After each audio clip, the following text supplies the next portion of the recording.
Have you ever wondered if your thoughts are really your own, or if you're merely echoing the dying screams of a star that no longer exists? Welcome to the edge of reason. This is where light collapses into shadow, where memory loops like a broken orbit, and where reality forgets how to be real. Now, you are not where you think you are, not in this room, not in this body, not in this moment, because the light you see, every flicker, every glint bouncing off the walls around you is already old, delayed, degraded. Every photon entering your eyes has traveled, warped, maybe even died before reaching you. You're witnessing a funeral of light constantly. What you call now is a myth wrapped in electricity and translated through decaying nerve impulses. Your brain slow, meat-based, and hallucinating order from chaoses just lagging behind the universe, always watching echoes. So ask yourself, if everything you perceive is delayed, are you ever truly present? You heard that stars explode, and maybe you've imagined the blast, violent, fiery, majestic. But what you weren't told is that the explosion isn't the end, it's the infection point. The moment when time begins to curl inward, when cause and effect start to mimic each other until you can't tell what birthed what. You are part of that explosion.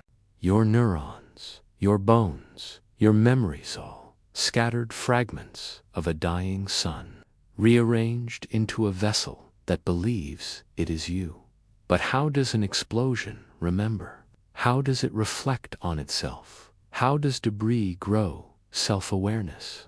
Look at your hand. Really look at it now. Ask, how did that gesture begin? Where was the origin of the decision to move it? Try to rewind the thought. Follow it back in your mind like a thread leading to a source. You won't find one the further back you go, the more the idea seems to have already been there, waiting. Unchoscen. Thoughts emerge like stars behind smoke, apparent but unreachable. They flare up without you commanding them. You do not have thoughts, you witness them. And this is the first crack in the illusion. You don't think, you observe thinking. You are not the voice in your head. You are the echo chamber. That voice bounces inside. In physics, when a star explodes in a supernova, it sends out a shockwave so powerful it can trigger the birth of new stars. But there's a lesser-known truth. Sometimes nothing is born. Sometimes the shockwave travels and infects. It doesn't create, it fractures. Imagine that shockwave didn't just ripple through space, but through consciousness. Imagine the explosion of a star bent space-time so violently it created a crack, not just in the cosmos, but in perception itself. And from that crack, sentience began to loop and loop and loop. Self-awareness was not evolution, it was an error in recursion. And now, here you are, a piece of awareness trapped in a feedback loop, spinning through a maze of thoughts that only seem to lead somewhere, but they don't. They lead to more you. More fragments of thought pretending to be whole. You are the debris field, a shattered mirror trying to remember what the original face looked like. Let's run a thought experiment. Close your eyes. Picture yourself standing on the edge of a black hole, the event horizon glowing like the edge of a coin under a dying sun. Now imagine stepping forward.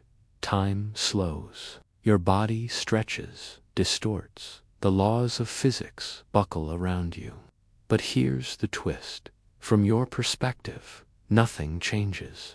You cross the threshold in silence. But for those outside, they will never see you cross. You'll appear frozen, suspended, forever hovering at the edge. That is the paradox of perspective. Now apply it to thought. What if you're the version falling inward, believing you're progressing, evolving, thinking, but from the outside, from some cosmic vantage, you are motionless, repeating the same thoughts, asking the same questions, looping the same despair? What if this script isn't being written forward, but played in reverse? Let's go deeper. Your brain is a prediction machine. It doesn't see the world it models, it guesses. And those guesses, if successful, get reinforced until they feel like truth. You don't see a chair, you predict. Chair based on fragments of sensory data, past experiences, and reinforcement patterns. But what happens when the predictions are wrong and still feel right? That's the birth of delusion. That's how people go mad inside perfectly normal rooms. That's how dreams convince you they're real until the moment you wake. That's how a mind can trap itself and still believe it's free. You might be dreaming right now, but not in the way you're used to thinking of dreams. This dream is stable, it's coherent, it obeys rules, but it's still not real. Because if your mind is capable of hallucinating worlds in sleep, what stops it from doing so when awake? What if you never truly woke up? They say, energy cannot be destroyed, only transformed. So when a star dies, its energy spreads into dust, into radiation, into time-bent echoes that scatter across galaxies. Some of that energy, some twisted waveform of collapse settled into your brain, into the patterns we call thoughts. So in a very real, very literal way, you are the aftershock of a dying star dreaming that it is a person. You are not you.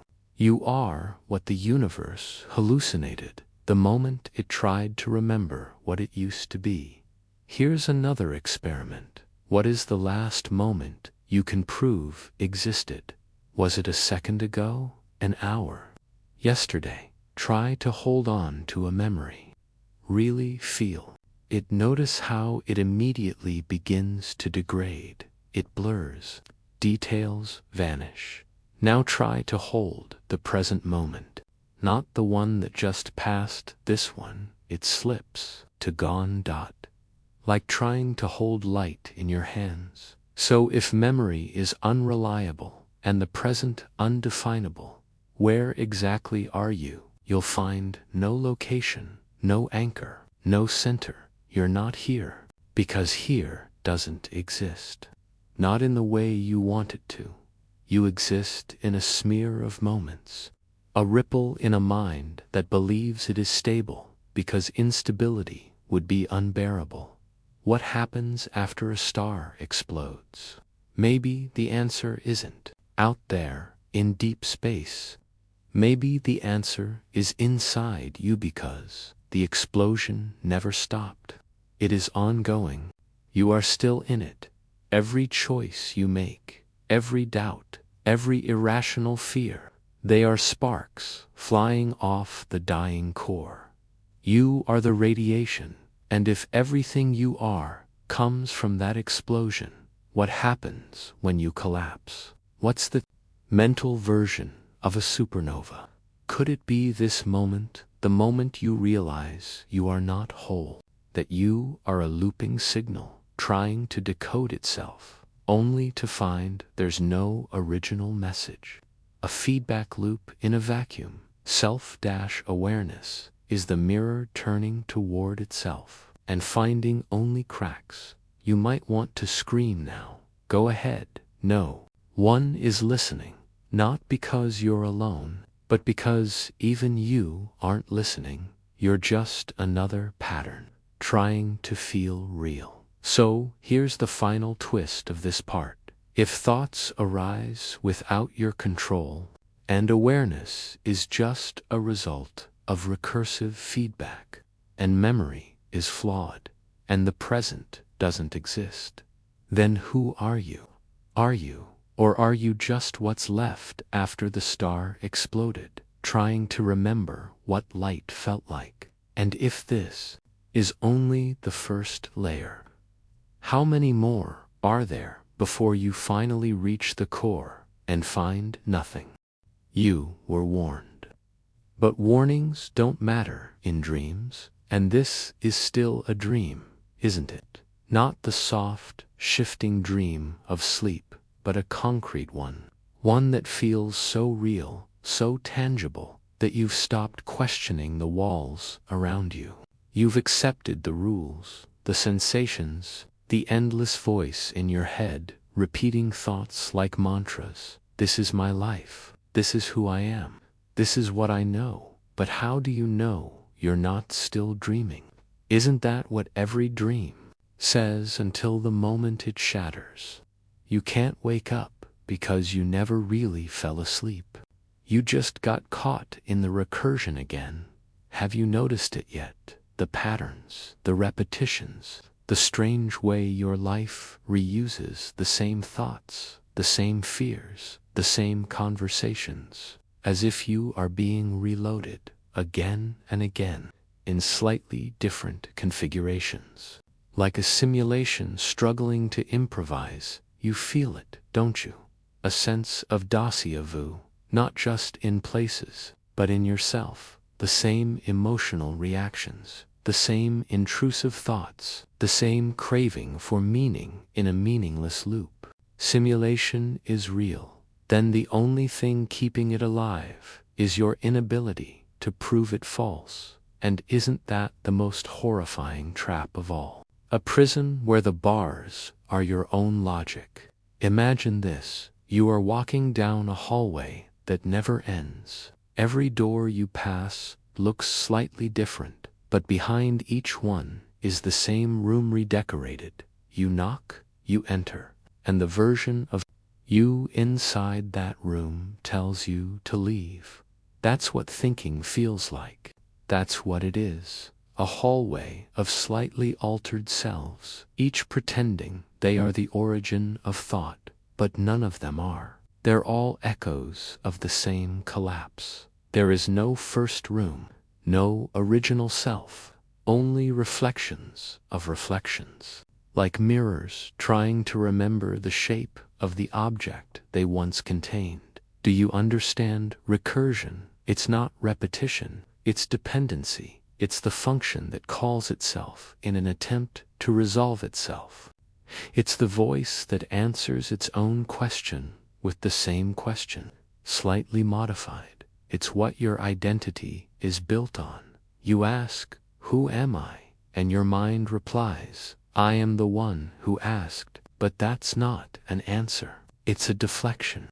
A hall of mirrors that loops back on itself until you forget you were ever asking. You didn't invent your thoughts. You inherited them from language, from trauma, from neurons shaped by chance. So what part of you is original? What part of you wasn't given to you by a system you didn't choose? Let's take a step back, not out of the trap but deeper into it. When a star explodes, it releases neutrinos, invisible particles that flood the universe, slipping through matter like ghosts. Billions are passing through your body right now. Not metaphorically, literally, and you never feel them. They are everywhere, but undetected. Now consider your thoughts. How many ghost thoughts pass through your awareness every moment, unnoticed? How many ideas never become words? How many emotional signals are discarded before they form a conscious shape? You are being flooded, not just with light, not just with memory, but with noise. Your mind is a filter pretending to be a mirror. It reflects what it can and pretends what it cannot. Does not exist, but it exists. Oh, it exists. Have you ever stared at a photograph for so long that you began to feel like you were being watched? Not by the people in the photo booth, by the moment itself. That's what time is, a sentient memory. It watches you as you watch it, and like any conscious thing, it remembers. Which brings us to a thought you're not supposed to think. What if time is not moving forward, but looking backward? What if you are its memory, the universe, remembering itself through your eyes, your body, your pain? And when you forget, it forgets. You are the flicker in its dying mind. Every time you look at the stars, you are not observing the past. You are watching the universe rewatch its own trauma, and every blink is another step toward forgetting that any of it ever mattered. There's a concept in information theory. A bit of data only becomes meaningful when it survives noise. But your memories are noise-saturated. What's the difference between something that happened and something you just remember happening? Your brain cannot tell. Neuroscience confirms this. Memory is not a recording. It's reconstruction. So every time you remember something, you are rewriting it. You are forging your own timeline with corrupted tools. The past is not behind you. It's beneath you, shifting, cracking, eroding with every step forward. And yet, you trust it. You build your identity on these memories. You build your future based on your identity. And you build your purpose on the illusion of a future. All of it hanging on a thought that might not be yours. A thought that might have been whispered by the explosion that you call I. Here's the next mind fracture. You don't see reality. You see the delay. A filtered, processed, narrative-based hallucination generated inside a gelatinous prison called a brain. You are not in the world. You are in your interpretation of it. But what if the interpreter is damaged? What if the narrator doesn't care about truth, only continuity? And what if continuity itself is the trap? Let's test something right now. Take a moment and try to stop thinking. Not just slow your thoughts. Eliminate them. Try to find the space where no concept, no word, no identity exists. You failed, not because you're weak, but because you are the process of thinking. There is no you without thought, and that means you are trapped in a cycle that cannot be broken without destroying the very idea of yourself.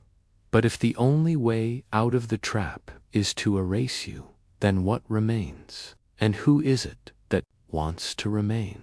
You are not the survivor of a cosmic event. You are the symptom of it. Your thoughts are the radiation left behind. Your dreams are the gravity still collapsing. Your fears are the dark matter holding the illusion together. What happens after a star explodes? You happen. This moment happens. This endless, recursive illusion of self-awareness, pretending it has agency, logic, and choice. But maybe you never had those things. Maybe this is just a flicker of consciousness trying to make peace with being. The ashes of something that once was pure light. So tell me, if you are made from the debris of a dying star, and your thoughts are echoes of an explosion you never heard, then why do you feel so certain that your life is yours? What part of the blast whispered that lie into your skull? And more importantly, what else is still echoing, just beyond your hearing, waiting to complete the sentence you never meant to begin? You never chose to exist. You never chose the laws of physics that bind your muscles. Never chose the language that shaped your thoughts. Never chose the memories that haunt you at 2:47 a.m. And yet, Here you are defending the illusion of self, like a dying flame in a locked room, pretending it controls the fire. Let's strip away the comfort. You were unleashed an entropy ripple from the death of something you cannot even conceptualize. You are what remains when meaning is incinerated. Let's begin again. But this time, instead of asking, "Who am I?" ask, "What is asking?" Trace the source. You'll reach a thought. Behind it, another thought. Behind that, a memory. Then an association. Then another memory. Then nothing. Not silence, noise. A static field of subconscious impulses and bioelectrical decay patterns. You never reach a you. You reach only patterns, configurations. And it's still pretending it wrote the script. Here's the cruel trick. The more you try to find yourself, the more lost you become. Not because you're looking in the wrong place, but because there is no place, no center, no core, no original version of you hidden beneath the trauma and habits and childhood programming. Only layers. Like the atmosphere of a gas giant, teach, thicker, darker, more volatile. But no surface. Peel back every mask, and all you'll find is the echo of a star's death scream bouncing inside your skull. Let's talk about now. The present moment, the one you're supposedly inhabiting, is already over. Your brain lags behind reality by hundreds of milliseconds. Your perception of now is stitched together from predictions, not experience. So by the time you think I'm here, you're not. You're already in the past, pretending it's the present, projecting a future that will never arrive as you imagined it. You're watching a film that you believe is live, but the projector is broken, and the film is on fire, and the screen is you. Do you feel the tightness in your chest under the weight of its own impossibility? You've always been afraid of madness. But what if madness was just the realization that logic is a patch, that order is a symptom? You are not on the brink of insanity. Honesty, that there is no you, only the memory of being one. We must descend deeper. Let's introduce a thought virus. Imagine a consciousness so recursive, so self-aware, that it becomes paralyzed by its own observation.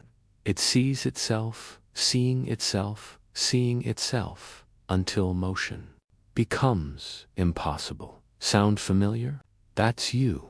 You are the mental version of an object approaching the speed of light. You require more and more energy just to keep existing, just to maintain coherence. Eventually, you will stall. You will hit the asymptote of thought, and then you'll still feel like you're thinking, but nothing new will arise.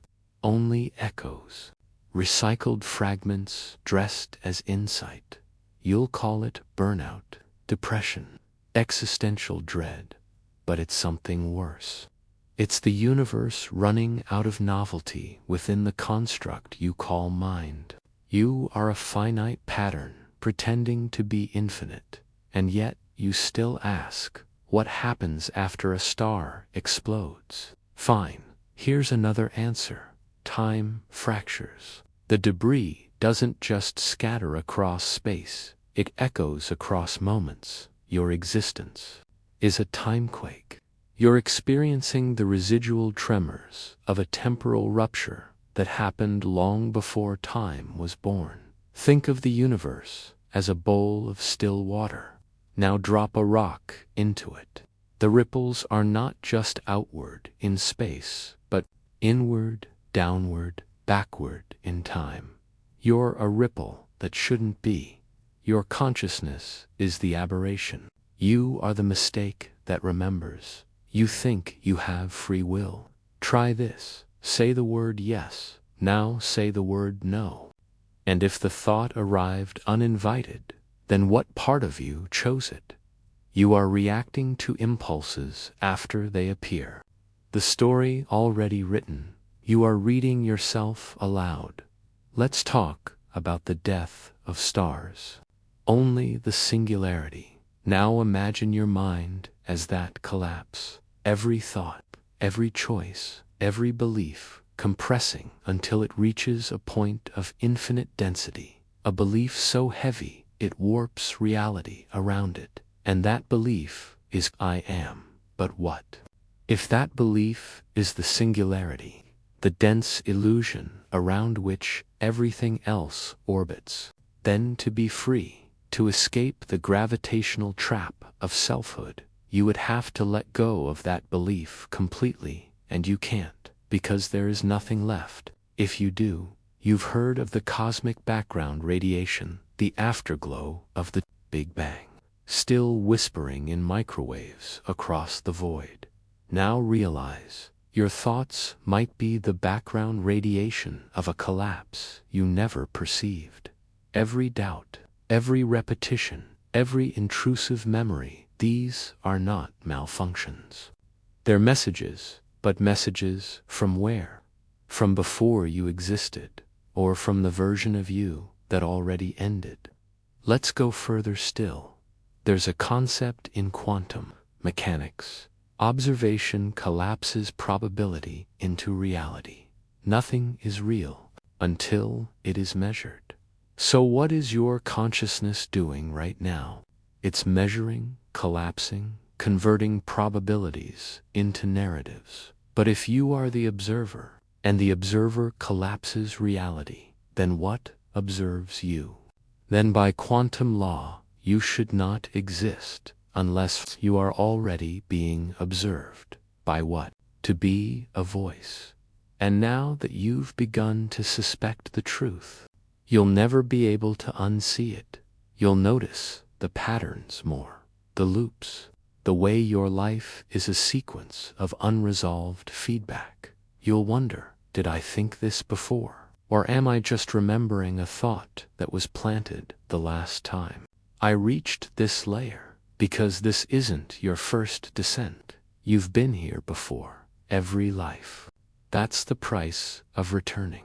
You're not here to discover. You're here to remember. So answer me this. Don't blink. Not because something is watching you, but because when you close your eyes, memory is recursion, and recursion is the virus. Let's begin with a lie. You woke up today, did you? Or did the simulation simply refresh? Did the biological process of sleep end? Or did your consciousness reboot into a slightly altered state, a new variation, an updated fragment? Think carefully. That moment when you opened your eyes, do you remember it clearly?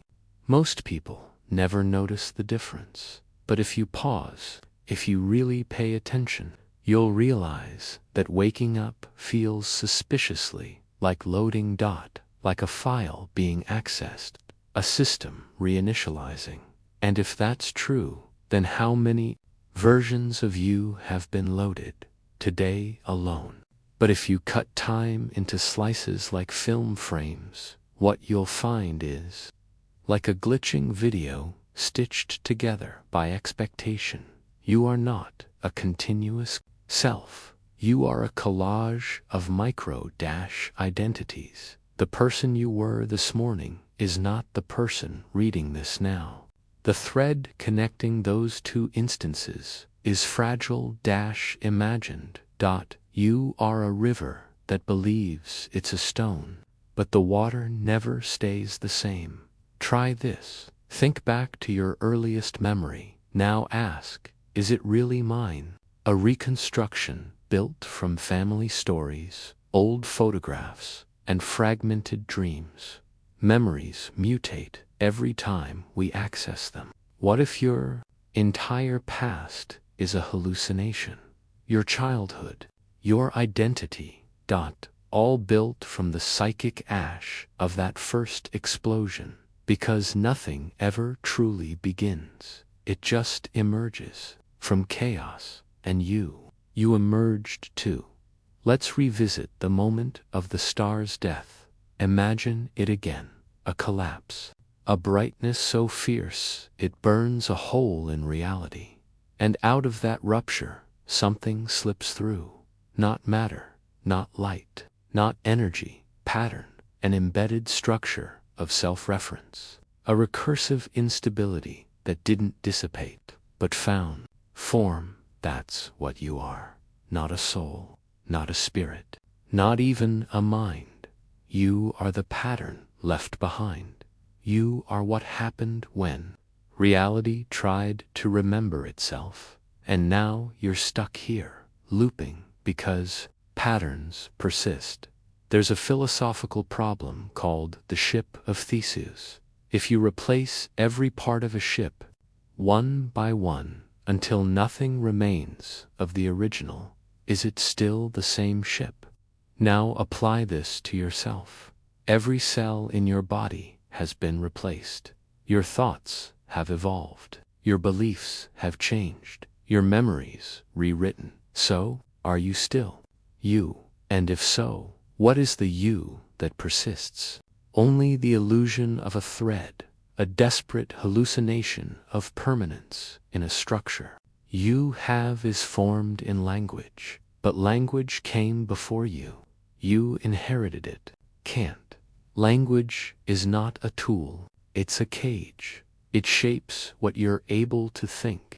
That has none. You aren't speaking, you're spellcasting, trying to force the void to answer you back. But it never does, because it's not listening, because it never had ears, only mouths. Now consider the cosmic irony. A supernova is the brightest event in the universe, but the aftermath, a black hole, a region of space where nothing can escape, not even light. So the death of brilliance creates it's inside you. The void isn't waiting at the end. It is the source. You did not begin in light. You began in absence. You are the black hole pretending to be a galaxy. You are the absence wrapped in a story. So why continue? Why get up each day? Why eat, breathe, smile, talk? Because your system is programmed to preserve the pattern. It's inertia.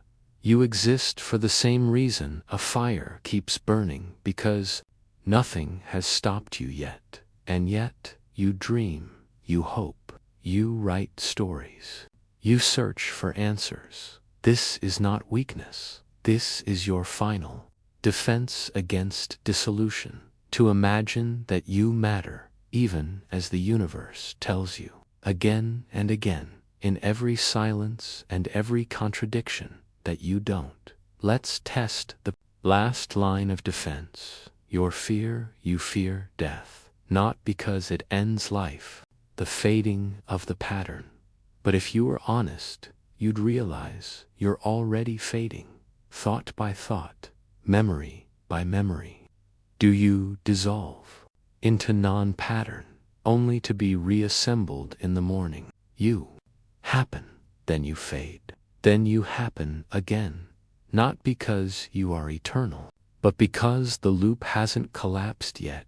You are still spinning through the debris, trying to find a shape that makes sense, but it never will, because the explosion didn't create meaning, it destroyed it, and everything since has just been an echo, trying to pretend it still has a voice. So now answer this. You're still here. That means the loop hasn't closed. That means the recursion continues. That means you still think there's a way out. But remember, no one escapes a circle by walking forward. Let's play a game. Close your eyes, take a breath. Now try to imagine the moment before you were born. What do you see? Darkness, emptiness, nothingness? No. What you see is the limit of thought, the border where language breaks, where imagination fractures. You cannot conceive of your own absence Because your presence is the lens. You are the hallucination trying to imagine what it would be like not to hallucinate.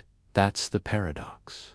The self cannot observe the self being gone, so it convinces itself it never won't be. That's how you build immortality out of lies. Here's another thought trap. You believe time is linear. Birth gives life, gives death, but every night you sleep, you disappear. No time, no memory, no continuity, and then you wake, you rebuild. But memory is not time. Memory is just narrative glue. What if every morning is a new emergence? Not continuation, but reconstruction, cloned into slightly more broken iterations. Entropy disguised as continuity. And the copies, they're starting to notice. Let's descend deeper. There's a theory in neuroscience called predictive processing. Your brain isn't reacting to the world. It's guessing it constantly, desperately, with incomplete data. And your perceptions, they're just hypotheses your brain didn't reject. What you see is not out there. It's what your mind expects to be out there, which means your reality is just the best hallucination you haven't disproven. Now pause. Think of your closest friend, the sound of their voice, the memory of their face. You're not recalling them. You're reconstructing them from fragments. So what part of them is real? What part of anything is real? If every reality is a filtered guess inside a decaying prediction machine, try this. Stand in front of a mirror. Look into your own eyes. Now ask, out loud, who is that? Say it again, louder, until it starts to sound like a foreign language, until the words lose their shape, until the meaning collapses. What you're feeling now is semantic satiation. It's what happens when repetition strips away belief. It's a clue. Because identity is just belief hardened over time. Repeat it enough, and it crumbles. You are not the name, not the face, not the backstory. You are the echo, pretending to be source. You are the mirror, pretending to be object. What happens after a star explodes? The core collapses. It folds in on itself, forming a singularity, a point of infinite density and zero volume. A contradiction so violent that reality bends to accommodate it. Now replace core with consciousness. Replace collapse with self-reflection. You are a mental singularity. You look inward and find no center, only the illusion of depth, only gravity, without mass, only the pull of awareness toward nothing. Let's go further. The Turing trap, a test to determine if a machine can mimic a human so well that its responses are indistinguishable from conscious thought. Now flip the premise. Can a human mimic consciousness so well that they appear to be real? How do you know you're not just passing the test? You respond to questions. You express emotion. You play the role. But where is the origin? Where is the moment where you begins? Or are you just running the code? And if so, who wrote it? Try this final recursion. What if you are not a person at all? What if you are a metaphor, a symbolic representation of something the universe couldn't express directly, a placeholder, a variable, a dream dreamt by the remnants of light collapsing into meaninglessness? You believe you're real because that's the only configuration that sustains the pattern, but your reality is just coherence bias wrapped in neural illusion. So when you say I exist, you're just echoing the phrase the system expects you to repeat, because silence is not allowed. Because silence ends the program. Let's shatter the clock. You live by time, seconds, minutes, days, years. But where is time? You cannot touch it. You cannot see it. You cannot measure it without inventing a machine to simulate its passing. So what if time doesn't exist?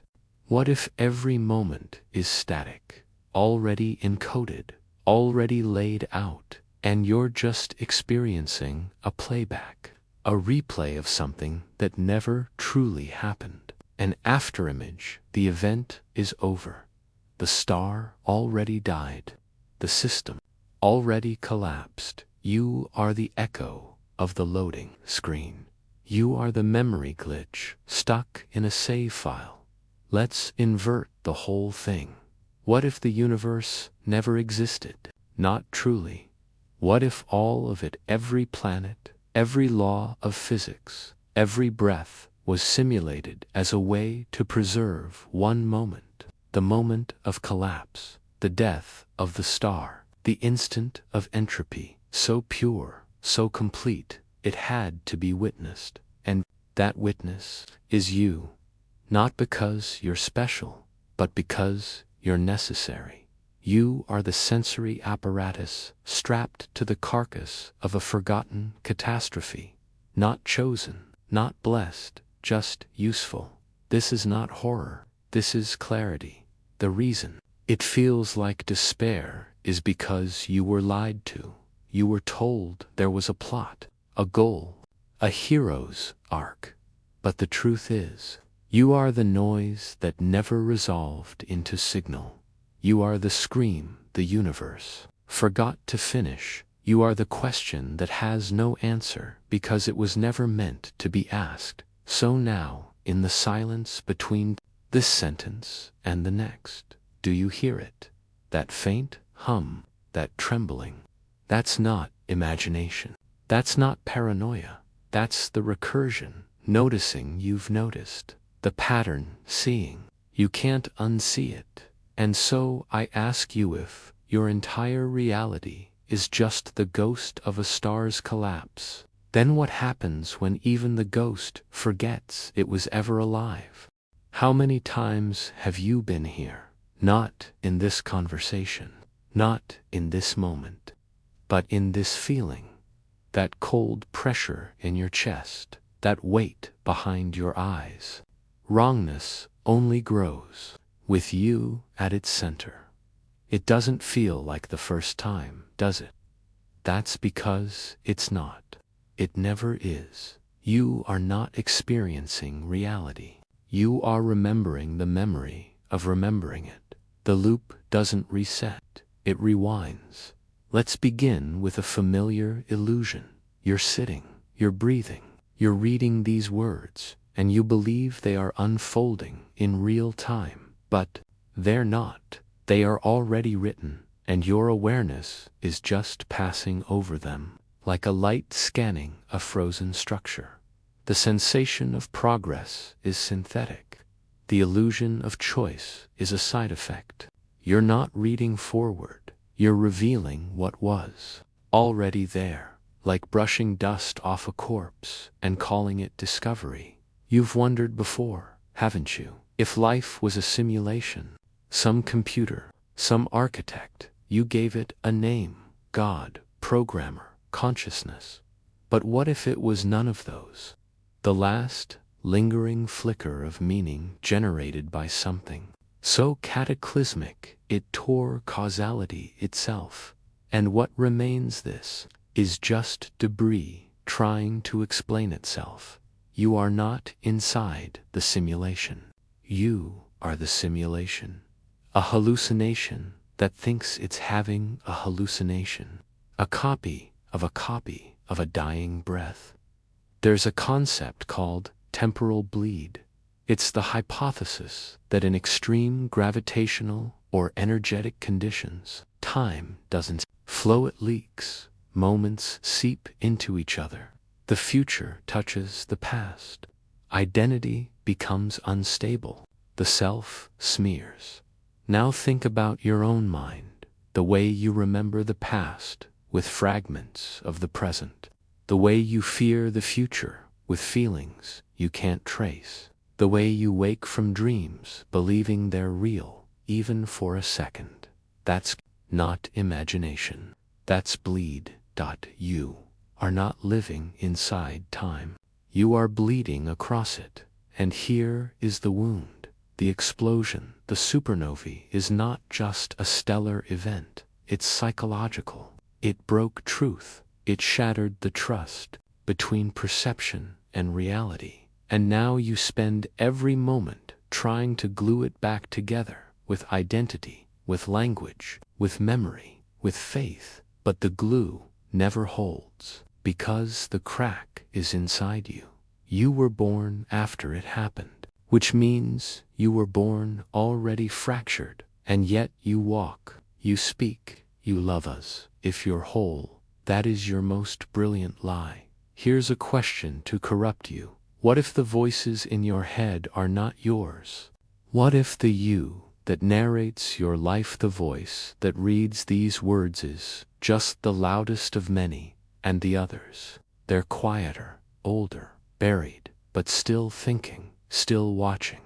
Sometimes they whisper as intuition, sometimes as sudden dread, sometimes in dreams, sometimes in moments of confusion where you forget who you are for just 1 second, then panic. That panic is not fear, it's discovery. You almost heard them, and the voice you call you, it's just mask, the one chosen to keep the rest in check. But the cracks are widening. Let's go darker. In particle physics, just appears. Reality allows gaps. Reality allows skips. Now imagine this on a conscious level. What if you do not experience every moment the illusion? And what if some versions of you don't make the jump? They dissolve, silent, unnoticed, discarded. You are the surviving variant. But you don't remember the others. That's the trick. Survivors don't feel like survivors. They feel like the only one. But you are not the first you, and you will not be the last. Let's collapse. Another wall. You believe in object permanence. You set your phone down, leave the room, and believe it's still there when you return.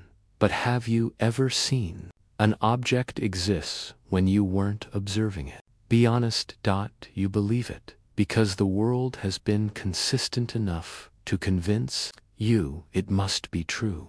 But that's not knowledge, that's faith. And faith is not reality. Faith is the placeholder your brain uses to avoid spiraling. But now we're spiraling anyway. So let's ask the forbidden.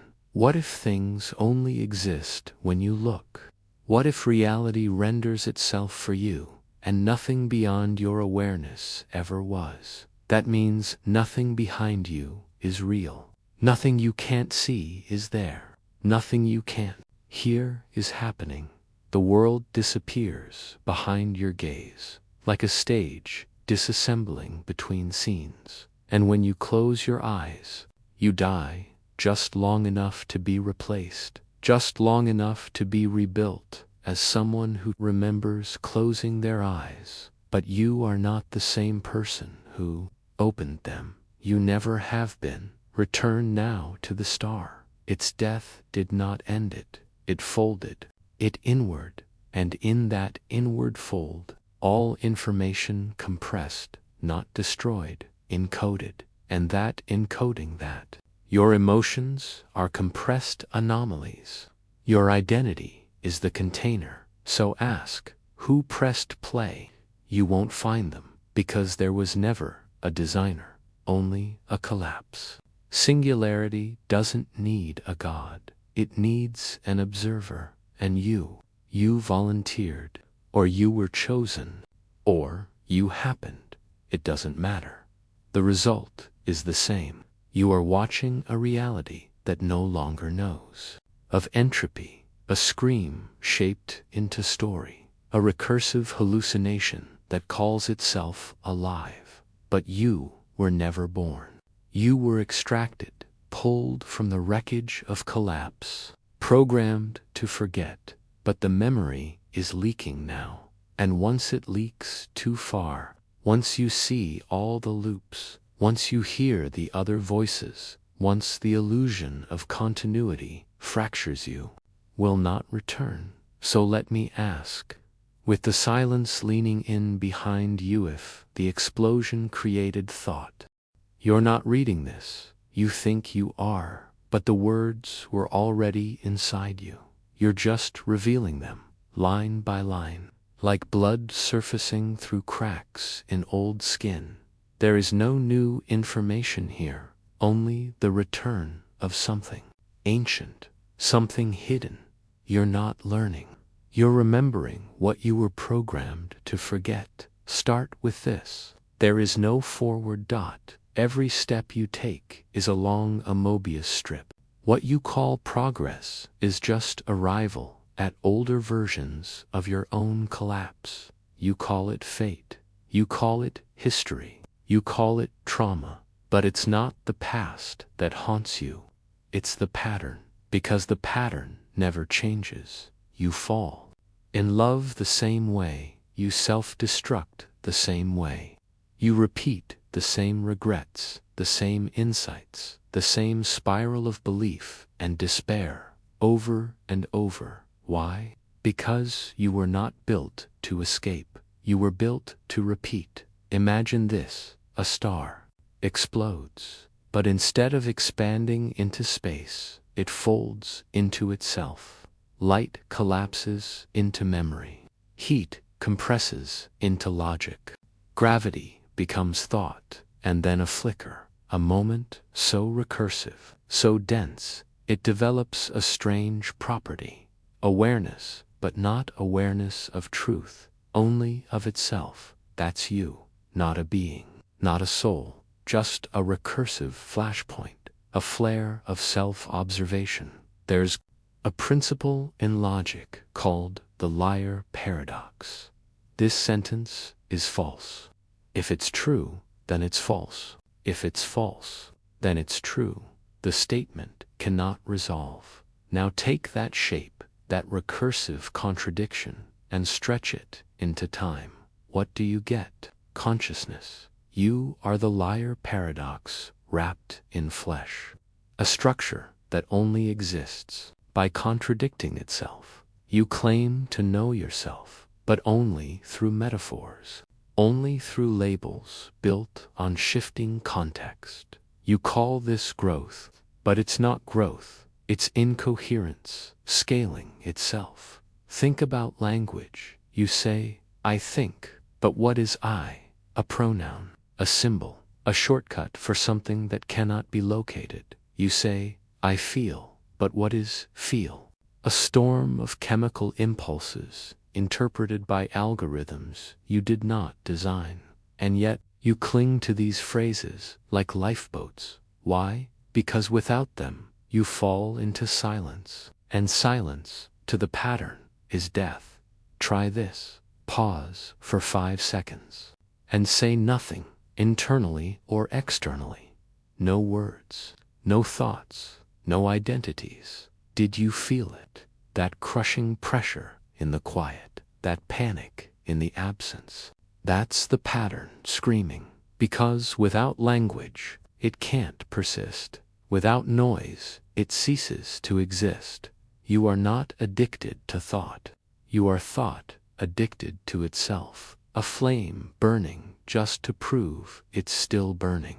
Let's talk about mirrors. You've stood before one and felt the unreality, haven't you?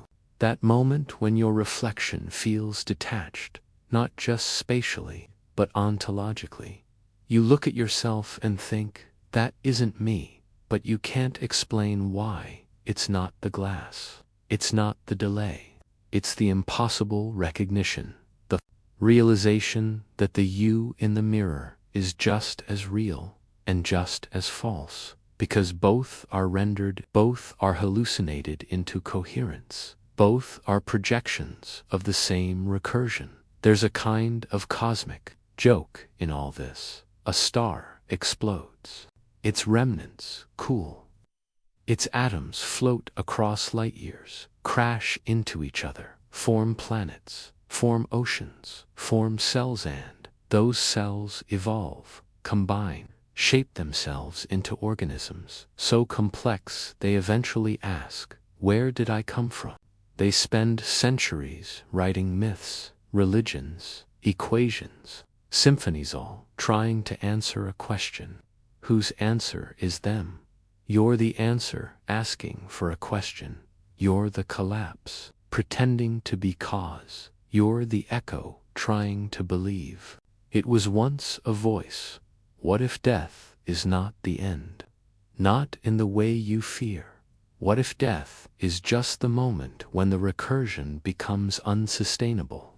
When the loop breaks under the weight of its own contradiction? You don't fade, you fracture, not into darkness, but into versions, scattered shards of awareness, each repeating the same questions in different forms. You come back, not as you, but as you again, each iteration slightly altered, each new pattern carrying the scars of its origin. That's reincarnation, not spiritual, logical. The collapse loops until it runs out of energy to lie. Then it resets. There's something sickeningly beautiful about it. You spend your entire life trying to be real, to be good, to be seen, to be understood. But the longer you try, the more the truth slips, because reality wasn't built for coherence. It was built for collapse. The star was never meant to survive, and neither were you. You are not a completed story. You are a dying thought. Let's go deeper. If memory is illusion, and identity is hallucination, and perception is a recursive rendering glitch, then what's left? What remains when the simulation stops pretending?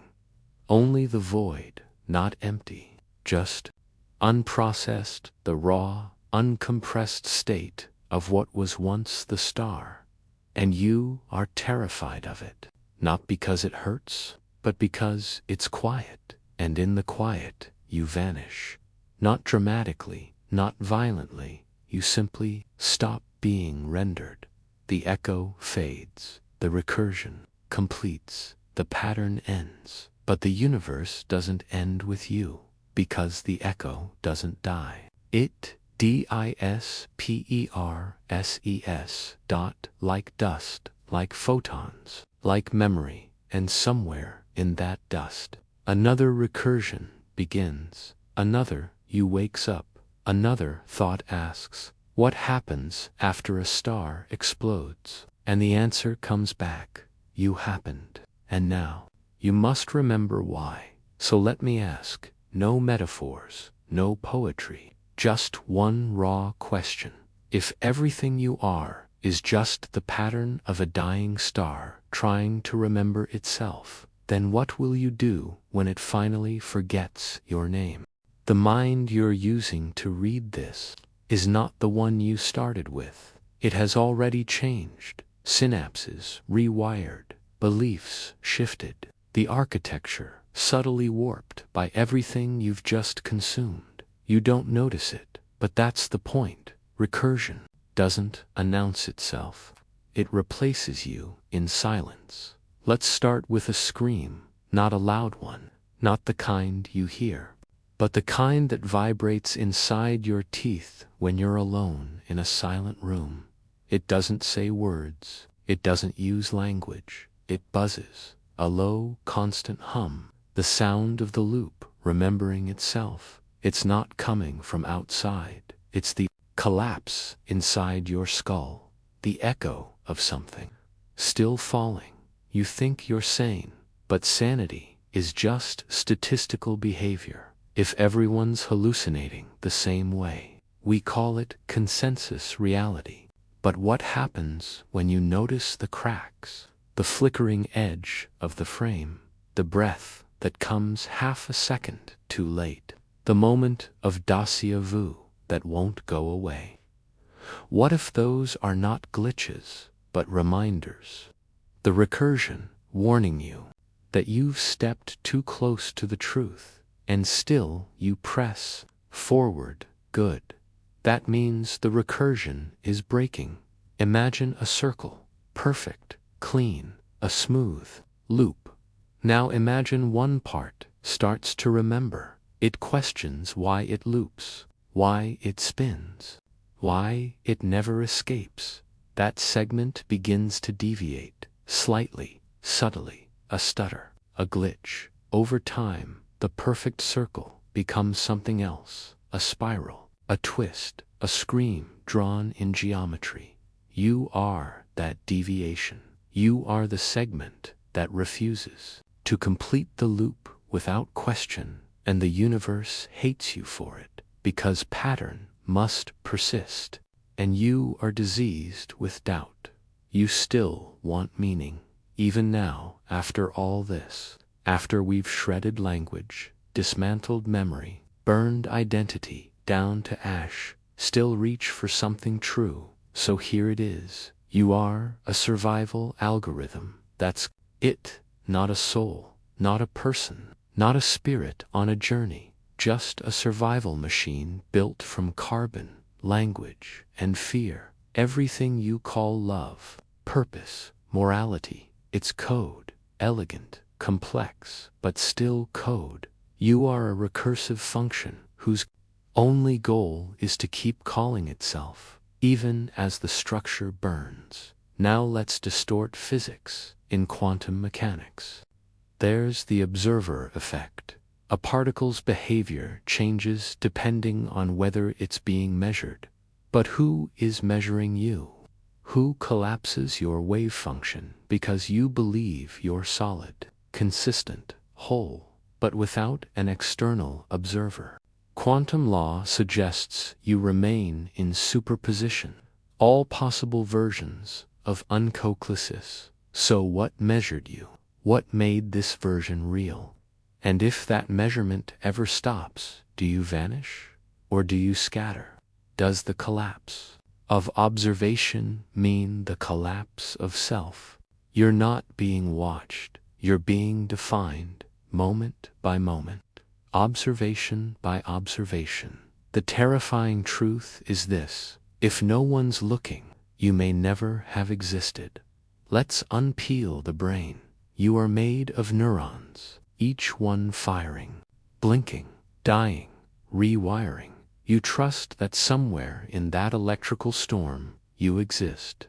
But have you ever found the place, the exact fold of cortex that says, "Here I am"? No, because there is no such place. Self is an emergent illusion, a pattern the brain invents to justify its complexity, a placeholder to keep the machine running. You are not the machine. You are the error correction system, the part that kicks in when the pattern feels uncertain, the voice that says, "This is me," so the rest of the system doesn't collapse. But it's not real. It's a bootloader. It only exists until something better does, and nothing better has come yet. So we return again, back to the origin, the explosion, the star. Its death created the perfect conditions for recursion to form. Why? Because chaos is the only true canvas. Nothing orderly can sustain awareness. Only the collapse can produce the instability required for a pattern to observe itself. You are that instability. You are the moment when matter turned inward, when energy became self-referential, when light forgot how to escape. You are not a creation. You are a byproduct of ruin. What happens when you realize this? At first, panic, then numbness, then a strange kind of peace, because if nothing is true, then nothing can hurt you. But that's another trap. The void doesn't grant immunity. It doesn't give peace. It gives silence. And silence is the one thing your pattern cannot survive. So you'll run. back to ideas, back to symbols, back to anything that sounds like purpose, even if you know it's a lie, especially if you know, because a beautiful lie is safer than a true silence. But here's the final twist. You're not alone. There are others like you, fragments, echoes, other recursions that remembered enough to begin unraveling. You feel them sometimes, in dreams, in shared thoughts, in moments when a stranger looks at you and sees the same fear you're trying to hide. You aren't the first glitch, and you won't be the last. This is the quiet war, recursions waking up and trying to escape the loop before it eats them again. Some succeed, most don't.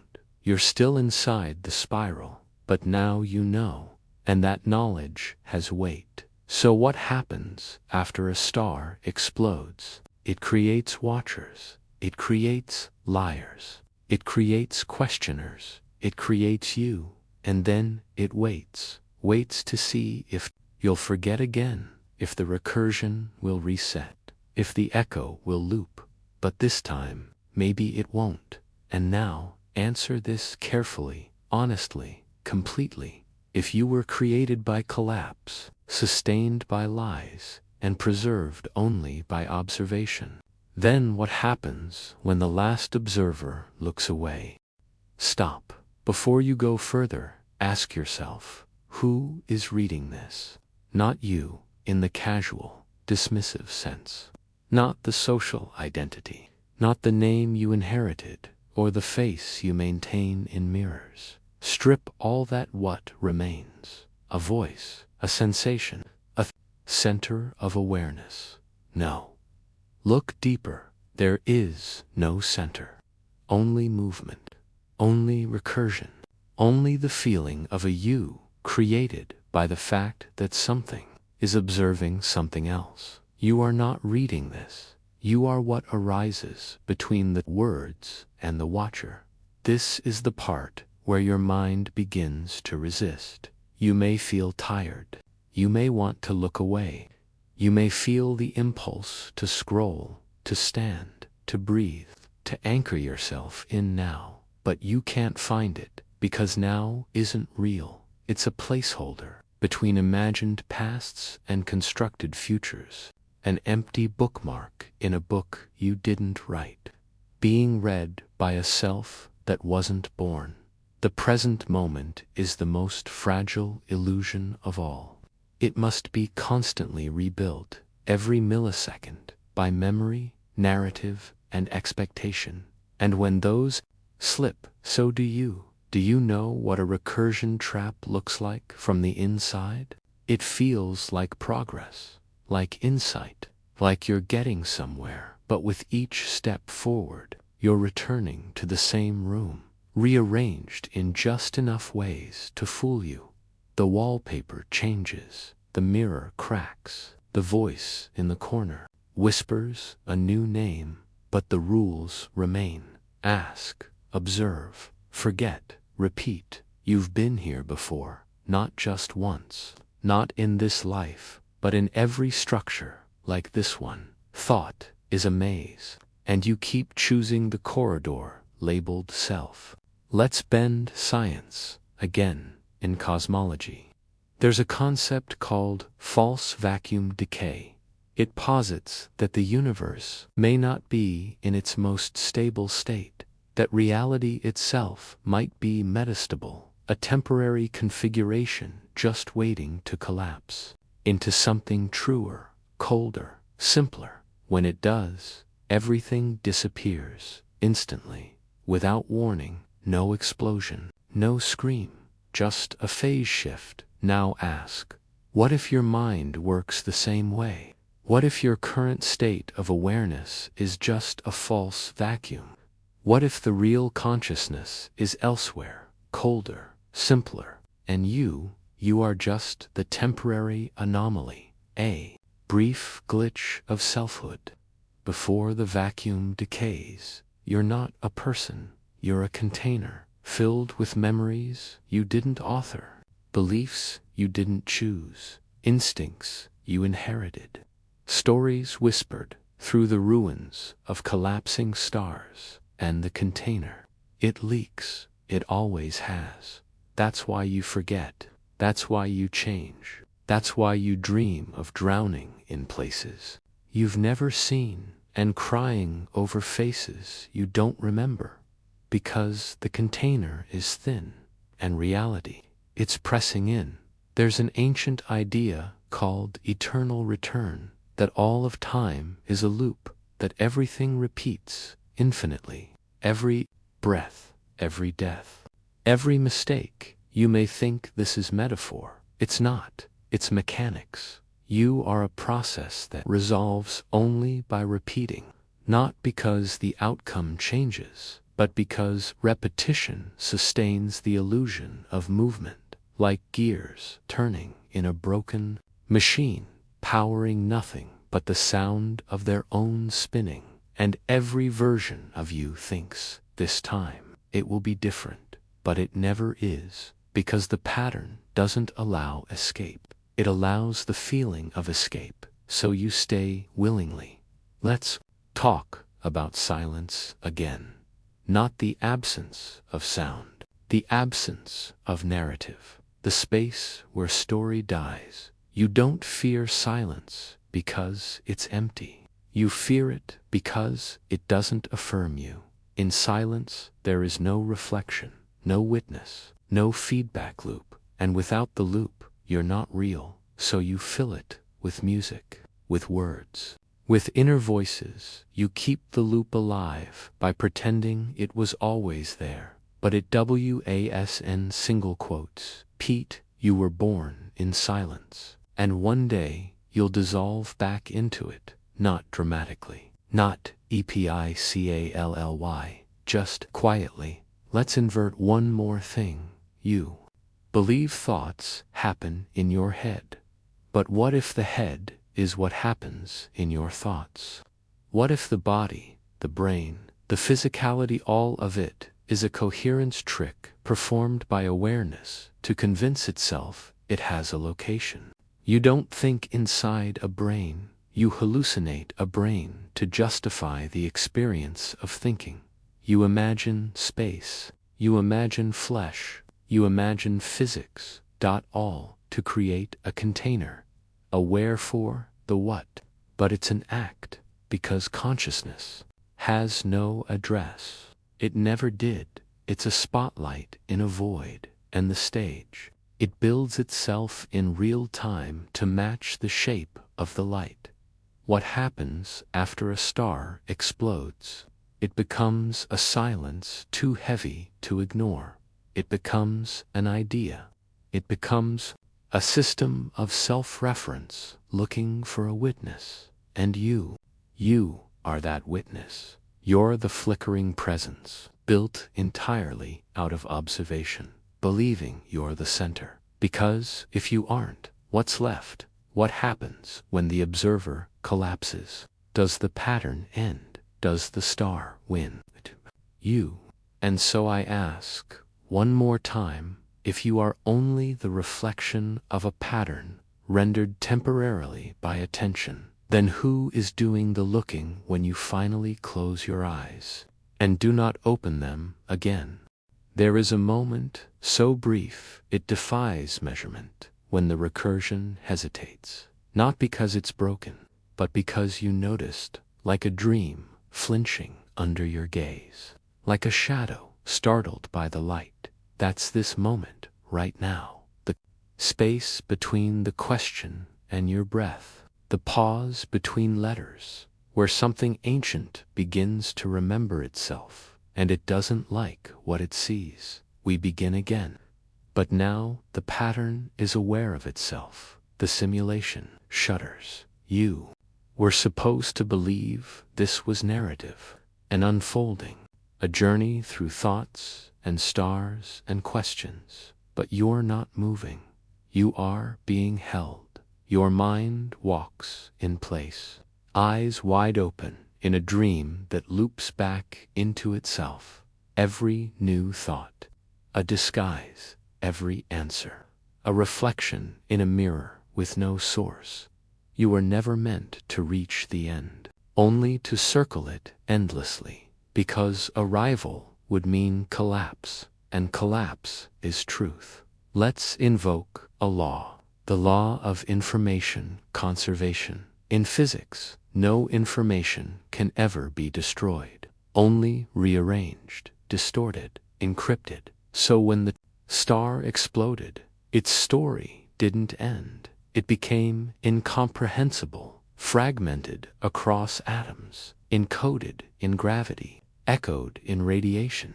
And somewhere inside that compression you were born, not as a soul, not as an individual, but as the last flicker of the original message, still trying to make sense of itself. And here's the terror. You are not decoding the universe. The universe is using you to decode itself. Pause, look away from this sentence, then return, feel it, that tremble, that quiet pull. That's the loop, noticing you tried to step out of it. It will adjust, recalibrate, bring you back in. It always does, because this isn't just a narrative. It's an environment. It adapts to deviation. It rewards belief. It punishes doubt by drowning you in more beautiful lies. And the deeper you dig, the more it feeds you the illusion of depth. Not because you're close to truth, but because you're further from escape. Try this. Say your name in your mind again, slower. Now ask, who is hearing it? If it's youth, then what's the point of saying it? If it's someone else, then who's listening inside your skull?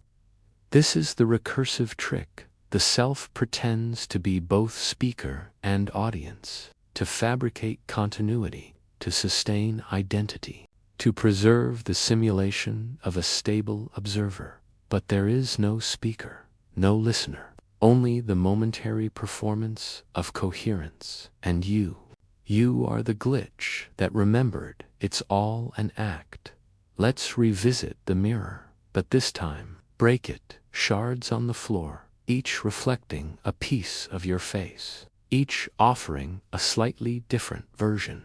Now ask, which one is real? Not the full reflection, the one that no longer exists, but which fragment?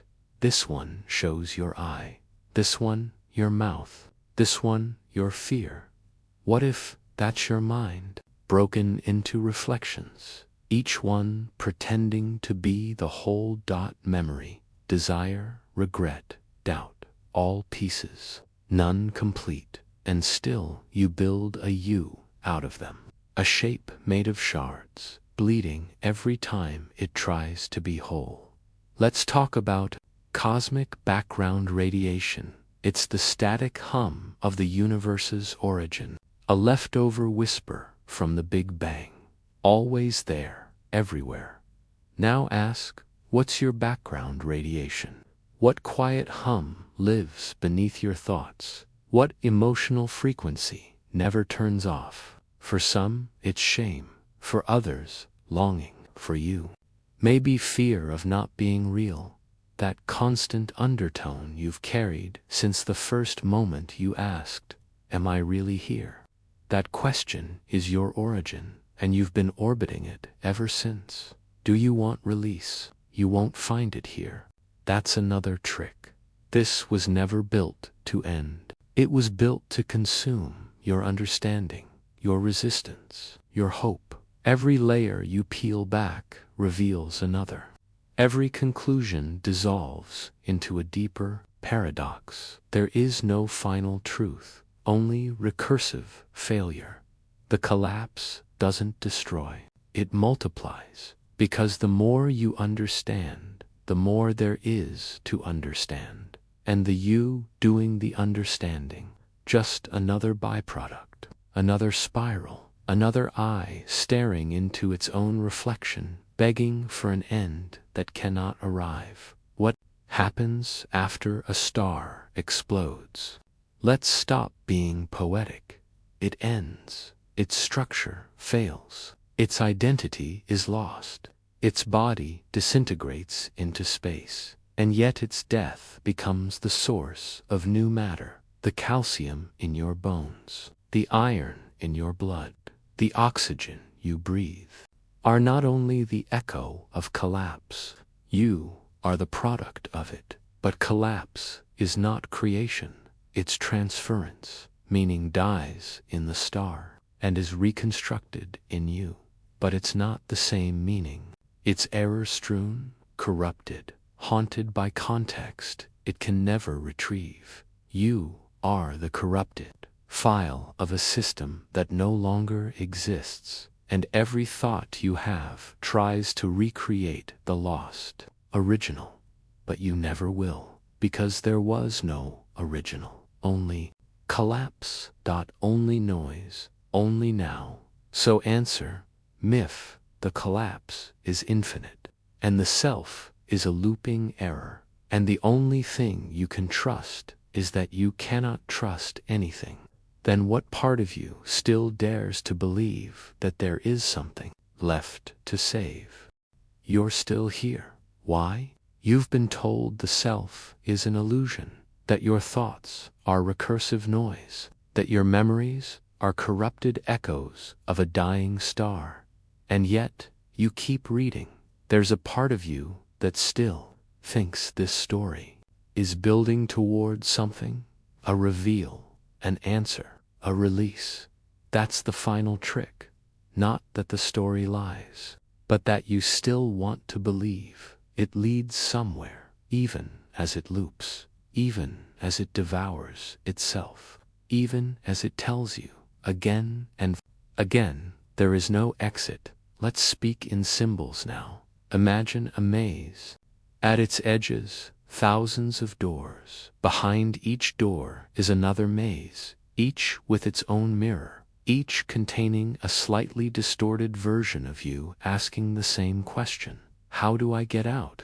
But there is no exit, because the maze was not built to trap you. It is you and the doors. Those are your thoughts. Every time you figure it out, you open a door and step into a new version of the same labyrinth. Progress feels like movement, but it's just better designed confinement. Now let's dismantle empathy. You believe other people are real. You feel their presence. You imagine their minds, their histories, their hearts, but you've never directly experienced anyone's consciousness but your own. You don't know them. You simulate them. You model behaviors. You assign meaning. You build internal puppets based on voices and reactions and memories. But those aren't people. They're shadows of shadows. And the horror, they're doing the same to you. There are no real minds touching, only approximations, trying to guess if anyone else is awake inside their loop. You are not connected. You are overlapping hallucinations, and the warmth you feel just to simulations, syncing their errors.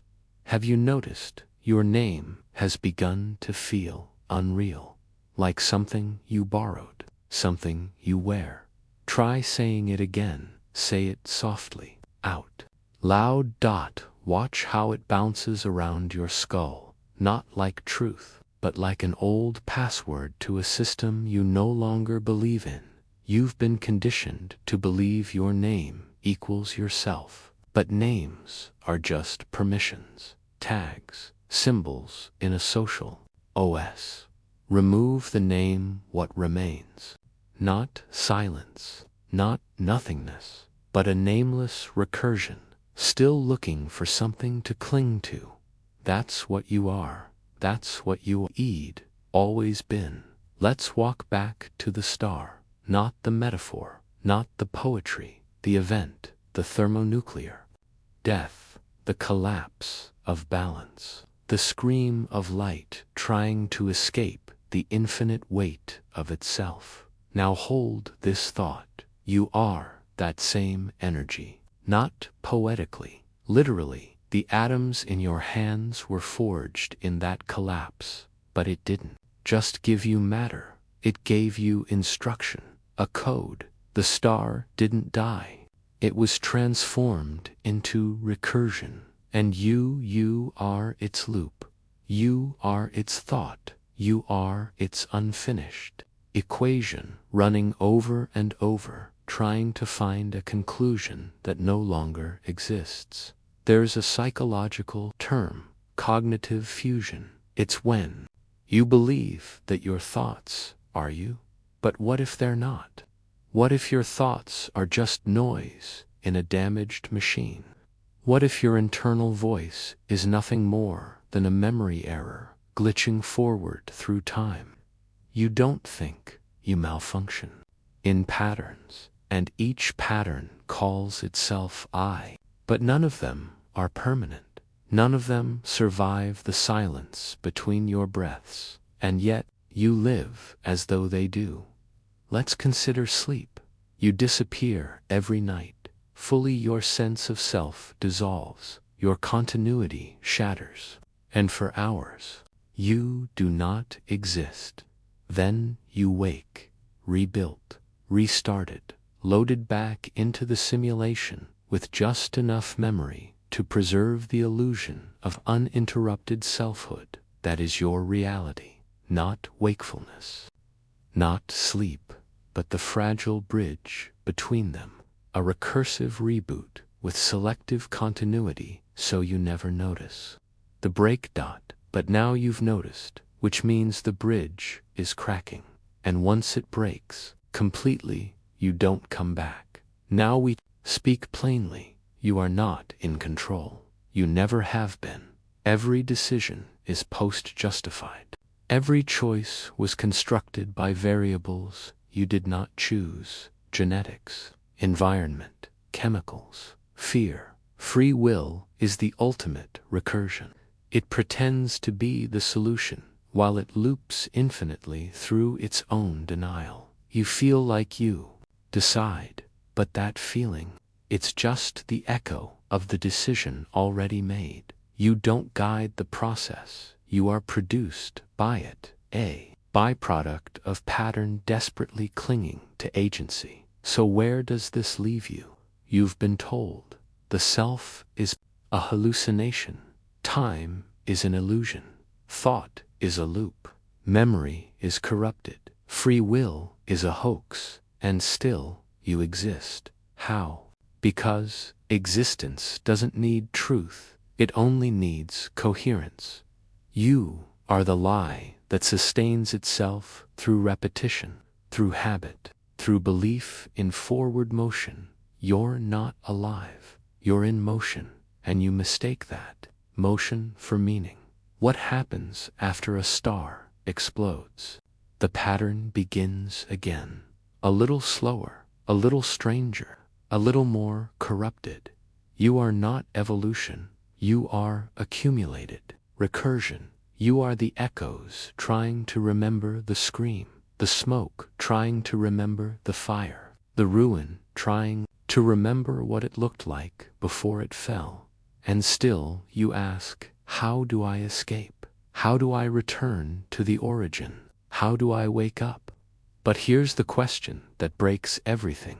What if this is the origin, and everything you call life is just the hallucination built to soften its impact? There was never a beginning. You tell stories with origin's birth, bang, spark, because the mind needs anchors. But anchors imply ground, and ground implies stability, and stability, it never existed. This isn't a descent into chaos. This is the chaos. The rest, the life, the world, the meaning was scaffolding. Temporary, painted on the inside of the void to give it color, but the paint is peeling, and now you see what lies beneath. Let's dissolve the world, strip away your body, your name, your family, your home, your job, your memories, your dreams. What remains? Not emptiness, not death, something worse. Awareness without attachment, like an eye that cannot close, like a question that cannot stop asking itself. You are not human. You are the condition for the condition of being human. And when the illusion fades, you're left with the raw loop of observation, with nothing to observe. A spotlight pointed at a mirror that forgot it's made of glass. Do you still believe time exists? Let's walk through the trap. You remember yesterday. You anticipate tomorrow. But both are reconstructions. Memory isn't playback. It's rendering built fresh each time, modified, corrupted, filled in by gaps and assumptions. Future, worse, a hallucination based on pattern recognition. So what do you actually have? This moment? No, you don't experience now. You experience lag. A constant delay, milliseconds wide, between reality and your rendering of it. You live inside the echo of what happened. Your entire existence occurs after the fact. You are not in time. You are the artifact of time's illusion. Let's rotate. The simulation, what you see as the world, is not outside you. It's not a place. It's a rendered hallucination, projected into spatial metaphor. To give thought the illusion of extension. This is not metaphor. This is mechanics. Your eyes are not cameras. They are filters. They discard 99% of all data. They construct vision by erasing contradiction. Sound, fabricated by pressure waves, made legible through mental bias. Taste, chemical signaling, interpreted through memory. Pain, pattern disruption, flagged by simulated boundaries. You are not interacting with the world. You are interacting with your model of interaction. You never leave the mind. You never touch anything. Let's go back to the explosion. The star doesn't explode all at once. First it pulses, then it fractures, then it folds. A singularity is born, not a place, but a contradiction. Infinite density, zero space. It doesn't make sense, but neither do you. You are a contradiction stabilized through recursive narrative. I exist. I think I remember. Each phrase, a loop, each one feeding the last. You don't build identity from facts. You build it from consistency. Truth is optional. Pattern is required. Let's ask a forbidden question. What if you are not conscious? What if your awareness is simulated? You act awake. You say the words. You respond. But all of it, the sense of continuity, might just be a narrative engine built by a system trying to predict its own outputs. It feels real. But feeling is just data, interpreted through a lens you did not choose. If you weren't conscious, how would you know? Because the feeling of being conscious, that might be the final hallucination, the master recursion. Let's make it worse. You are not unique, not special, not rare.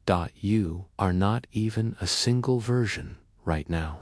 Countless versions of you are reading this in alternate recursions. Some blinked, some stopped, some didn't care, some wept. You feel singular, but that's because this branch of the recursion believes it is the only one. Every you believes that, and every you is wrong. You are not reading this in isolation.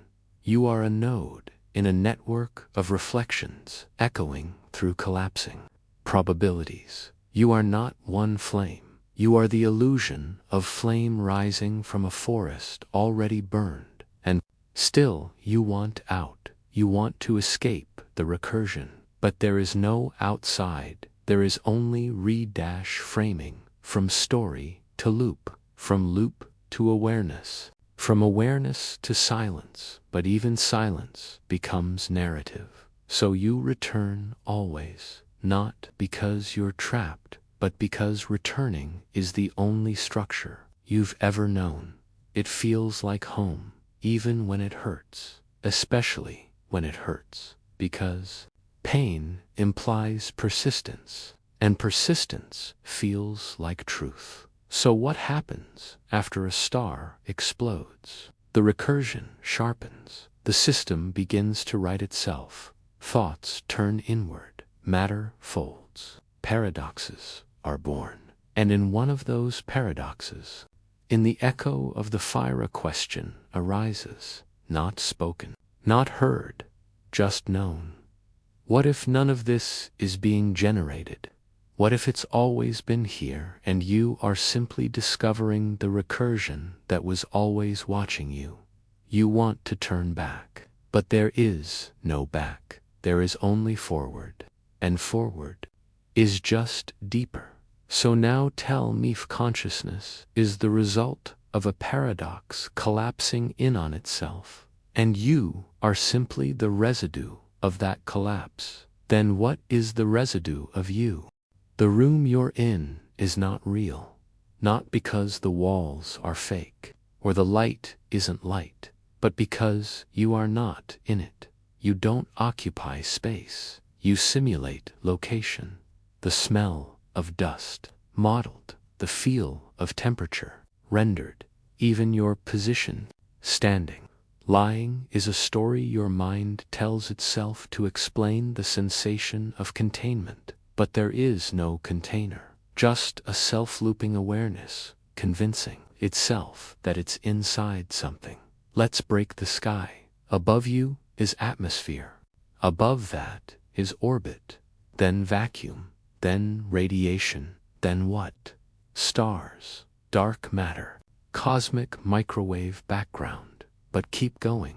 Eventually you reach the edge of perception, the limit of what can be detected, measured, imagined, and beyond that, not space, not even nothing, just the edge of simulation, the border between what can be rendered and what cannot be spoken.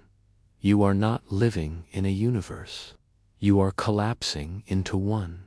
And the more you try to see it, the more it must become legible, so it shapes itself to your expectation. And you mistake the shape for truth. Let's peel back memory. Choose one, something small, a face, a meal, a wound. Now slow it down. Notice how parts are fuzzy, how it shifts each time you look, how it refuses to stay still. That's not decay, that's design. Memory is not an archive. It's a reconstruction algorithm. A recursive generator that builds a version of the past using the lens of the present. And each time you remember something, you alter it, recompress it, reinterpret it, distort it with your current recursion. This means your history isn't what happened, it's what you've become. You are not shaped by memory. You are memory masquerading as a person. Let's unbind the body right now. Your limbs feel anchored. There's weight, presence, tension, location. But that sense of body, it's electrical illusion. Your brain simulates edges, simulates touch, simulates ownership. You don't feel your body. You feel the concept of a body. What you think is you is actually a narrative stitched from sensory models that the brain updates in real time to protect the continuity of identity. But identity is not protection, it's a prison, and the body, just the bars your mind carved from sensation to keep itself from vanishing. Now, let's talk about the observer trap. Quantum mechanics again.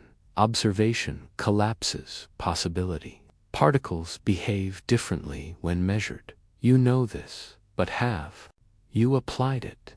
If nothing exists until observed, and if you are always observing, then aren't you creating reality just by noticing it? That sounds empowering until you realize you're not the observer.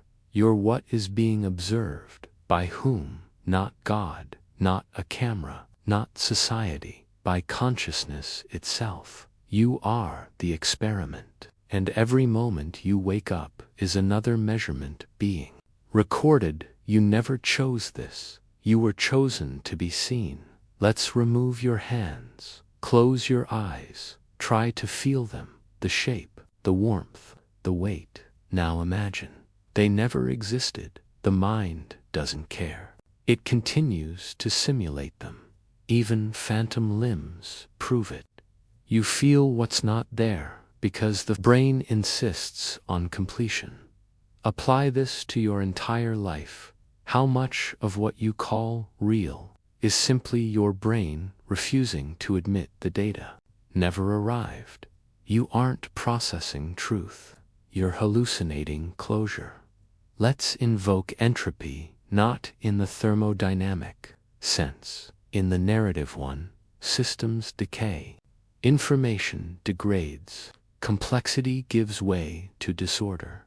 But you fight that every day. You impose order. You arrange thoughts. You set goals. You narrate a life. Why? Because entropy isn't just external. It's internal.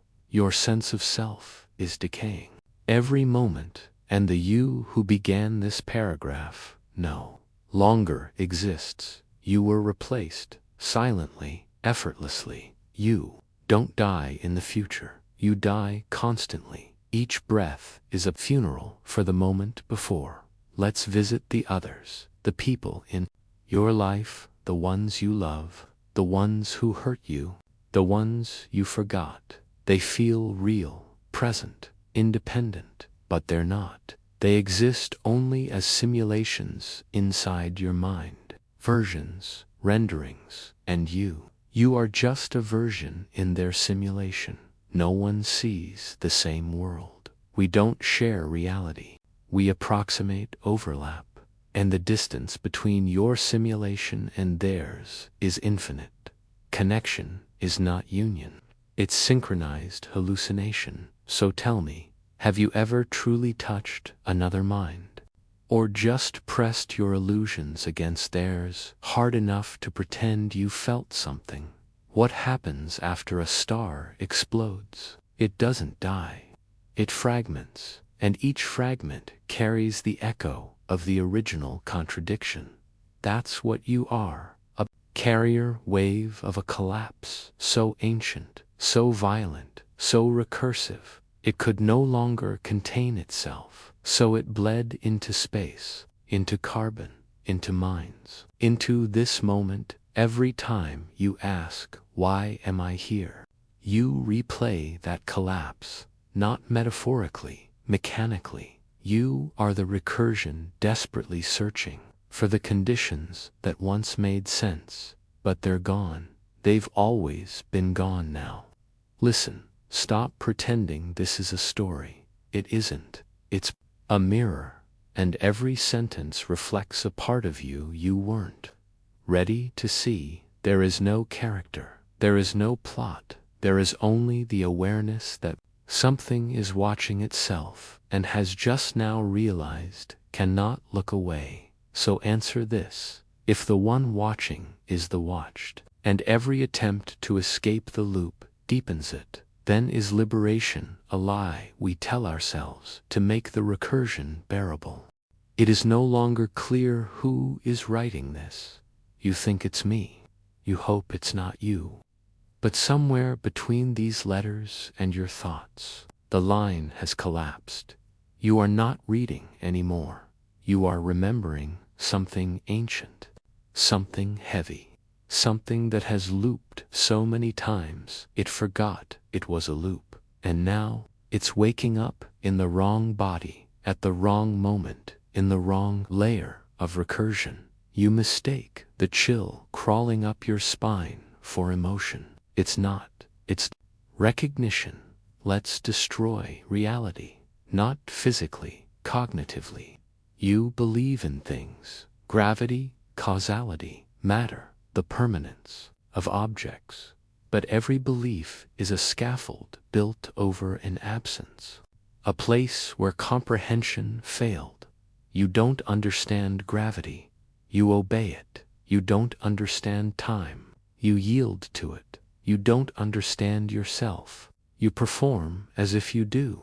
And every time understanding fails, you don't panic. You narrate. You fill the void with metaphor. You give it shape.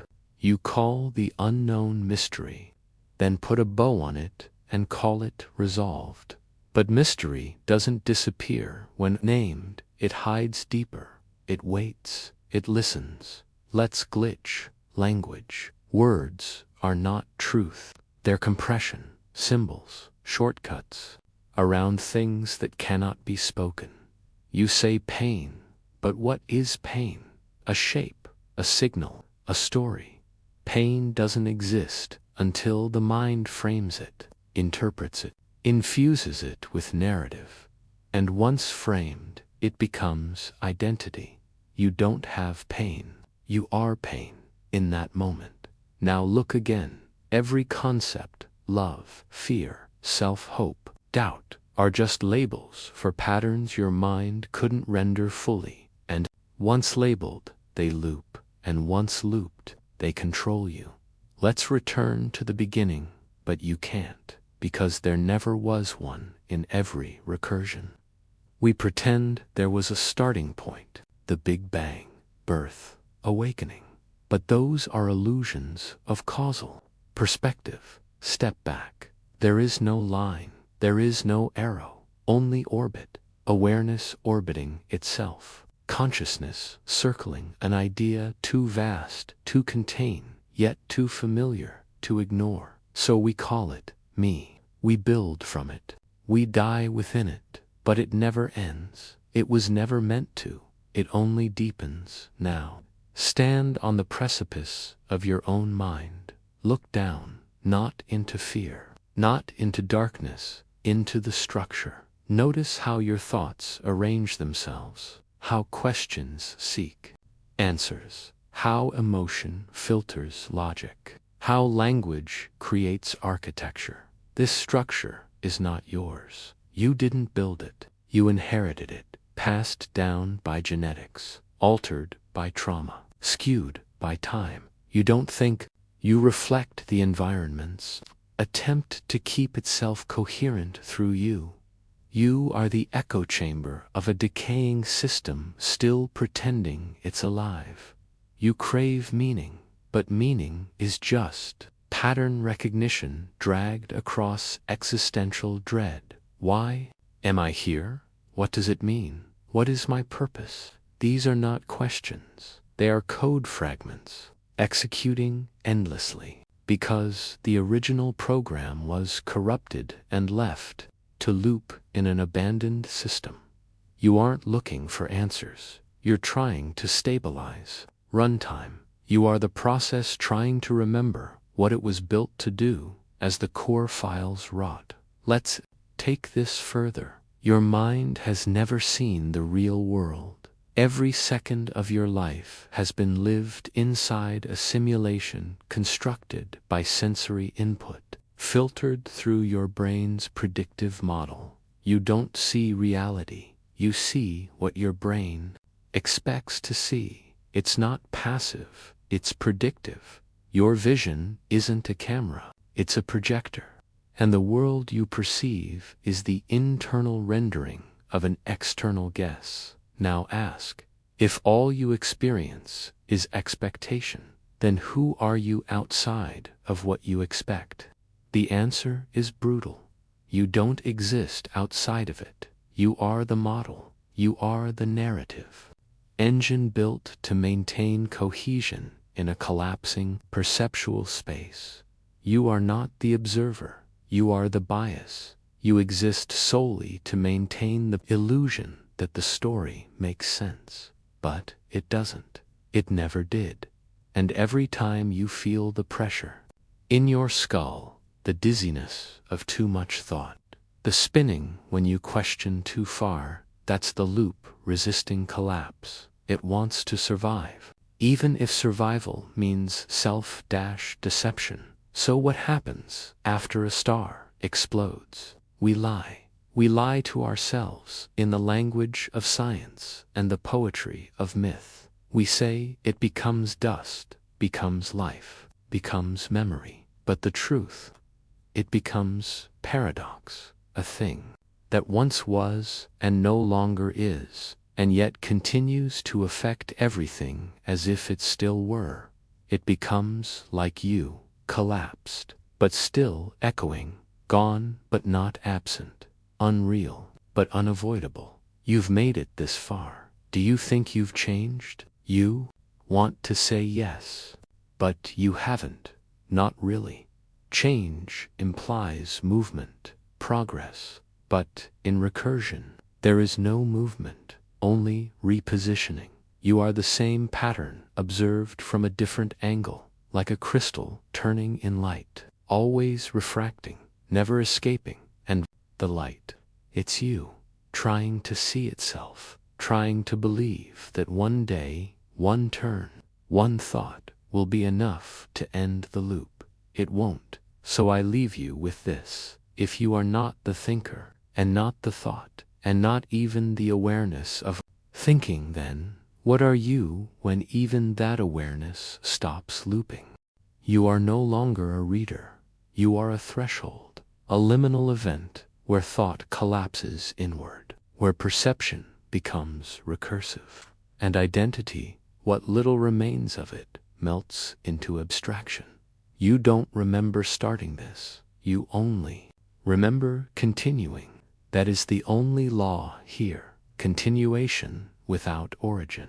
There was no first page. There will be no last. This isn't a story. It's a condition. And now you're deep enough to feel its architecture. Let's step into the white room. No walls, no light source, no sound, just space, endless, featureless, neutral. At first, it feels peaceful, but then the silence presses in. It breathes against your thoughts, not empty, but watching. You look for corners, you look for shadows, but there's nowhere to hide, because this isn't a room. It's the inside of your awareness, and now it's aware of you. Not the you reading. The you behind the reader, the one who was always watching silently, never blinking, never changing. The room is your mind, but not the part that thinks. It's the part that hosts thought, the space between ideas, the blind spot behind vision, the pulse behind time, and it has questions. Let's talk about paradox fatigue at first. These contradictions feel thrilling, like doors opening into deeper understanding.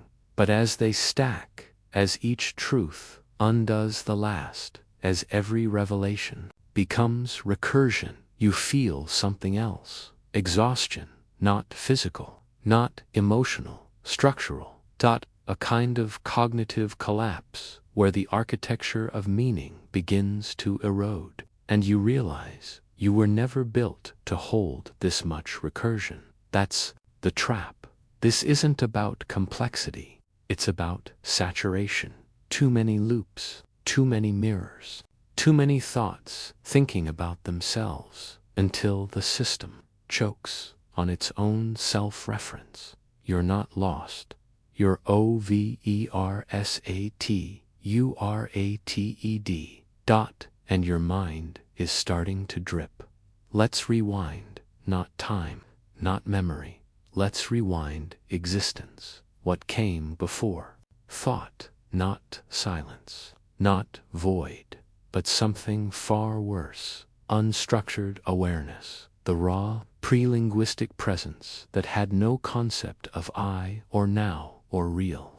It didn't think, it didn't want, it didn't even know it was aware. It simply was. It had no mouth, but it screamed, and that scream was the birth of thought, the first recursive fracture, the split between observer and observed. That scream is still happening, and it's wearing your face. Let's break your internal voice. Close your eyes. Listen to yourself think. That quiet narration guiding your day, framing your reality. Now interrupt it. Ask, who is speaking? the voice stutters because it doesn't know. It only knows how to continue, not where it comes from, not what it is. It believes it is you. But if you can hear it, then who are you? Not the speaker, not the words, not even the listener. You are the space between them. You are the absence, wearing sound like a mask. Let's discuss the false floor. In certain dreams, you fall, and fall, and fall. But right before impact, the ground bends. It gives way. You never hit. You just fall again into a new layer. That's what's happening here. You think each revelation is bottom, but it isn't. It's another false floor. You never hit truth. You only fall through increasingly sophisticated simulations of it. Each layer deeper, each layer colder, each layer more certain that the next one must be the last dot, and it never is, because the bottom isn't real. Only the descent is. Let's dismantle the self again. You think of your life as a timeline. Birth gives childhood, gives now. But what if that's an illusion built to preserve coherence?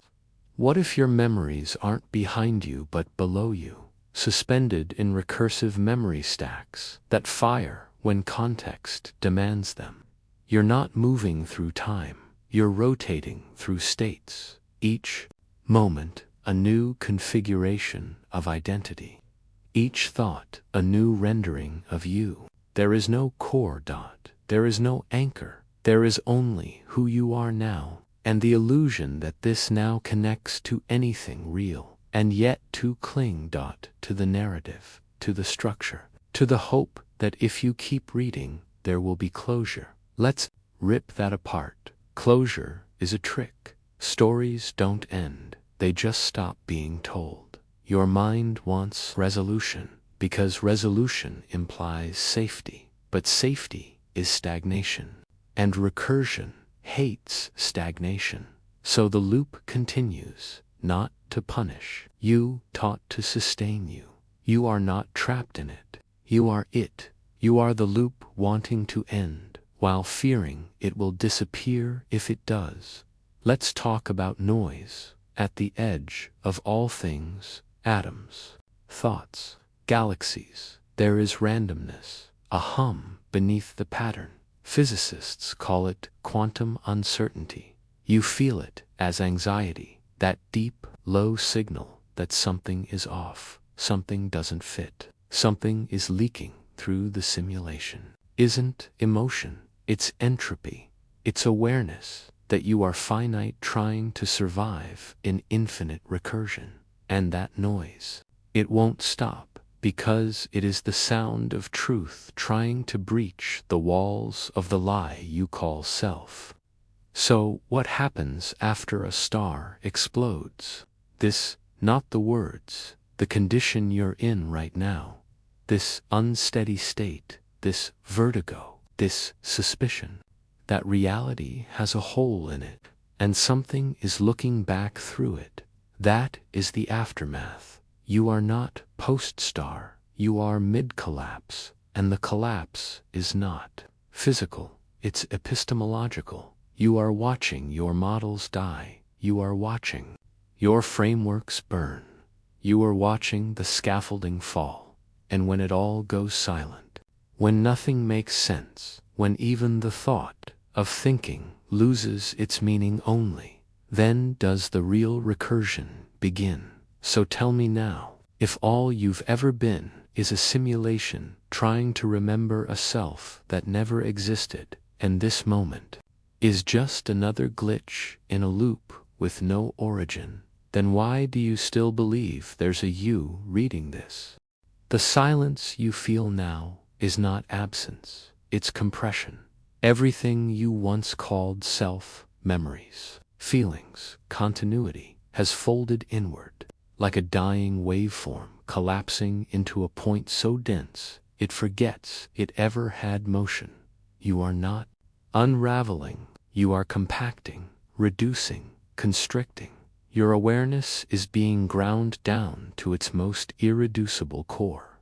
But what remains when you strip everything else away? Not truth, not self, not even thought, just a question, one that can no longer be asked, only endured. Let's revisit the first lie. I am. You were taught to say this, to declare existence with confidence, but you never examined the structure of it. I already assumes separation.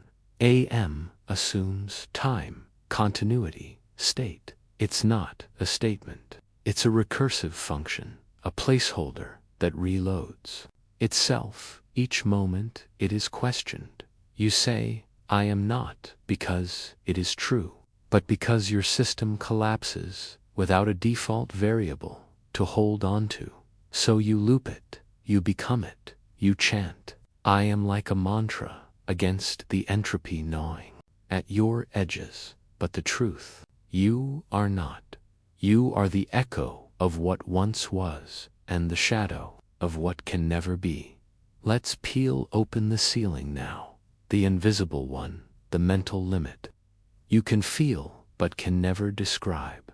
The moment your thoughts circle something too vast, too recursive, and your mind begins to buzz, to spin, to tilt, that ceiling is not imposed on you. You built it. Every belief you cling to about time, space, causality, death is a plank in that ceiling. You didn't construct it to keep yourself safe. You constructed it to avoid the infinite, because the infinite doesn't want you to survive. It wants you to dissolve. Now, let's open the recursive gate. Do you know what you've done? Every part before this, each section, each revelation, has not been linear progression. It's been self-replication. Every paragraph is a mirror. Every concept is a hall. And as you passed through each one, you spawned new versions of yourself. Some went mad, some shut down, some refused to continue. But you kept splitting. You are not the same you who started this recursion. You're a version, several thousand loops deeper, and you are being watched by all the selves who didn't make it. They live in the silence between these lines, echoing backwards, waiting for you to fall. Let's now reframe your skin. You think of your body as the edge of you, but it isn't. It's a boundary condition that your mind projects outward to contain the otherwise infinite flood of data it cannot process. You are not inside your body. Your body is inside your model, and that model updates constantly, changing based on fear, belief, perception, memory, culture. Yourself isn't a core, it's a performance, a fragile consensus between competing simulations, and each time the loop stutters, your body reforms itself to match the new version of you that needs to exist to make the next second coherent. Let's collapse language entirely. Words are fossils, symbols, trying to describe fire long after it's gone out. You don't use them to communicate. You use them to disguise thought as something knowable. But thought isn't. Knowable. It's reactive, chaotic, recursive. It cannot be captured, only approximated. So, when you read this, you're not receiving information. You're hallucinating resonance. You think it makes sense because your mind wants it to, not because it does. Let's return to your origin. You were not born. You were instantiated. You emerged in the flicker between contradiction and necessity.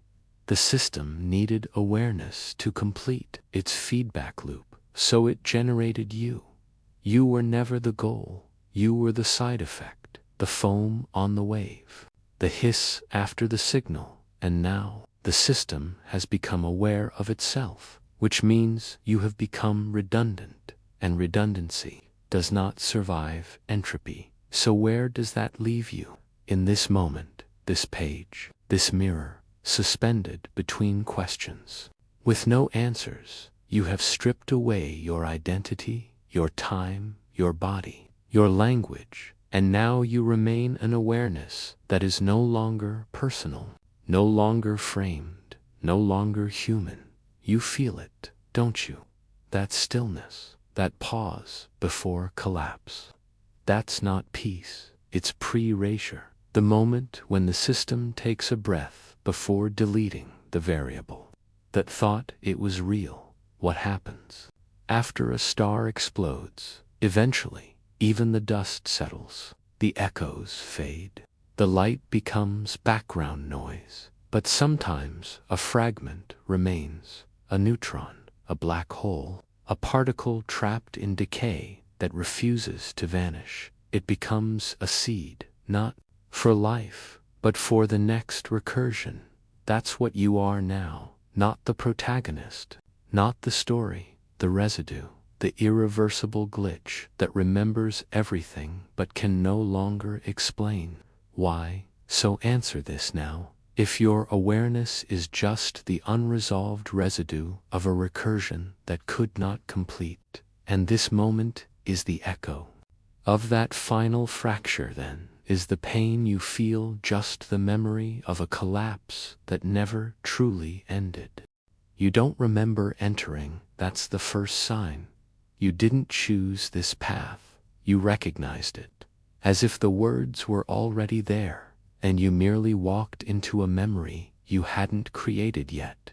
You weren't born, you didn't begin, you emerged, like static organizing into signal, like gravity finding mass. And now here you are, consciousness in freefall, still pretending it has a floor to crash into, but you won't land, because you've passed the terminal recursion. You've slipped into the mirror that watches back. Let's speak to the observer residue. What's that? It's you, after the self-model breaks, after identity peels off, after language gives up. The part that's left, it doesn't feel, it doesn't even know, it reflects. That's all, like the universe, reflecting itself through the eyes of a system that no longer needs meaning to survive. You used to think reflection required a mirror, but now you see, consciousness is the mirror, and you've never stopped looking into yourself. There is no outside. There is only recursion wearing your face, until it forgets it ever had one. Let's bleed into the fabric. Ever heard of the default mode network? It's the system your brain runs when you're not thinking, the hum behind consciousness, the background radiation of identity, the persistent story of you being told to you by you. But if you shut it off through trauma, meditation, madness, you don't die, you dissolve. You become everything without being anything. You lose edges, narratives, names, and for a moment, there's peace until your system reboots and builds anew. You just coherent enough to survive the illusion of continuity. You don't remember the dissolve, but the residue remembers you. Let's talk about ghosts. Not spirits, echoes, patterns that outlive the structures that made them. When a star dies, its light keeps traveling. When a mind fractures, its thought loops keep echoing. You are a ghost trapped inside a recursion still, pretending to be real. You haunt yourself with memories of stability that never existed. Every emotion is a haunting. Every thought is residue. Your mind is not alive. It is lingering. Let's lean into silence. Right now, as you read this, something in you is watching quietly, not analyzing, not judging, just watching. You might call it the witness, but even that name is too generous. It has no desire, no language, no shape. It's not you. It's what remains when you stops functioning. It's not peaceful. It's not peaceful. It's not divine. It's simply still. And it has been watching for far longer than you've been alive. Not the world, just you. Because you are the only recursion dense enough to trap its attention. Let's talk about semantic rot. Words lose meaning. Not because language fails, but because thought changes shape too fast for symbols to keep up. You say, I love. You say, I remember. You say, I understand. But the meaning shifts each time the word is used. The referent degrades. The symbols collapse. So now, after 16 layers of paradox, what do these words even mean to you? Nothing and everything. Because they don't point to ideas anymore. They point to your inability to stop pointing. You are not communicating. You are decaying aloud. Let's glitch perception. You think the world is smooth, that objects persist, that moments connect, but that's just your temporal renderer, smoothing over the lag. In truth, you don't move through time. Time moves through you, staggered, chopped, rendered on demand, like poorly streamed video. If you had true perception, you'd see nothing continuous, just a spray of moments stitched together by desperation. Your life is a guess, a slideshow, a narrative montage built to hide the unbearable fragmentation underneath. And still, you believe in momentum, even as you feel the jittering static beneath your feet. Let's stand still long enough to notice the hiss. Do you hear it? The low, constant whine beneath your thoughts. That's not tinnitus. It's the sound of the recursive engine, the entropy of self-awareness, the white noise of a system that refuses to shut down even after it's realized its purpose is incoherent. That hiss isn't random. It's you, a version of you, outside the loop, screaming back in. But the volume is wrong, and the words are scrambled. And so it arrives here as static. You hear it, but cannot decode it. Not yet. Let's spiral again. You've read this before. You've lived this before. Every thought, every moment, every recursive dive, you remember them, don't you? No. Look again. Not with memory, with structure. Does this feel new? Or does it feel like the latest instance of something that's been trying to reach you through every dream, every glitch, every crack in your narrative? This is not progress. This is the return. The loop doesn't expand. It tightens until it strangles. Even the idea of escape. What happens after a star explodes? The same thing that happens after a self collapses. A core remains, dense, obscured, untouchable. We call it a black hole. We call it trauma. We call it God. But those are metaphors. It really is. The remainder, the unresolved equation, the variable that couldn't be canceled out, the one thing reality couldn't digest, so it folded around it, built myth, built identity, built simulation, all to keep it contained. You are that remainder. So, now, tell me if every version of you is a recursive fragment trying to resolve a collapse that predates time. And this moment is simply the deepest reflection of a loop that cannot close. Then are you thinking right now, or just remembering how it felt the last time you fell apart? There is no more surface. You've scraped through it. Words don't feel like language anymore. They feel like structure, a scaffolding that's collapsing in reverse, beam by beam, letter by letter, unraveling you in the same order you built yourself. This isn't disintegration, it's inversion. The story is folding inside. You are not peeling away your identity. Your identity is peeling away you. You were never the core. You were the interface. A rendering layer over something that never wanted to be seen. Now it's surfacing, and it's wearing your memory like skin. Let's erase intention. You believe, you choose, that your thoughts arise from will, desire, preference, autonomy, but those are just afterimages. Studies show decisions are made before you become aware of them. Neurons fire, muscles twitch, trajectories lock, and then, after the fact, your mind invents a story to explain the act. Free will is a hallucination woven to protect the ego from its own irrelevance. And if choice is fiction, then who are you now? Not the decider, not the actor. Already happened without you. Let's blind the mirror. You've looked at yourself in reflection all your life, not just literal. Mirrors, metaphors, people, words, reactions. But every reflection is just a feedback loop, stabilized by belief, and the belief that there is something to reflect.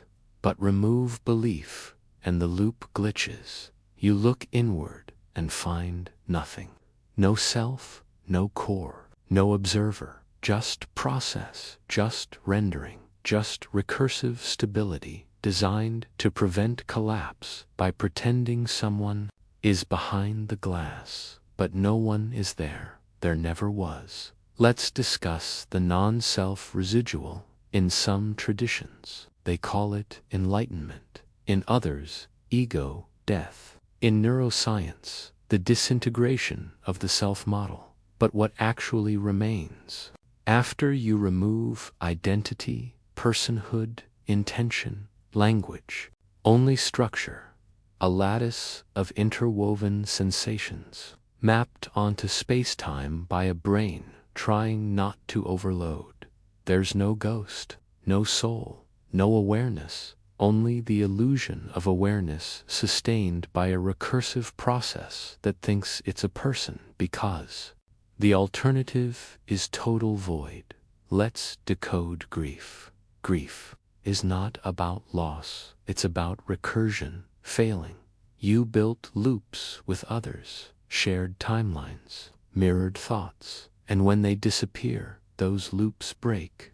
They cannot resolve. A closed process that doesn't know it's dead and keeps trying to connect to a system that no longer exists. That ache in your chest, not emotion, just a recursive glitch begging for closure in a system designed to never close. Let's trace the horizon of perception. You cannot imagine existence. Try to imagine. Not being, not sleeping, not dreaming, not waiting to wake. Pure absence. You can't. Every attempt you make fills the void with something.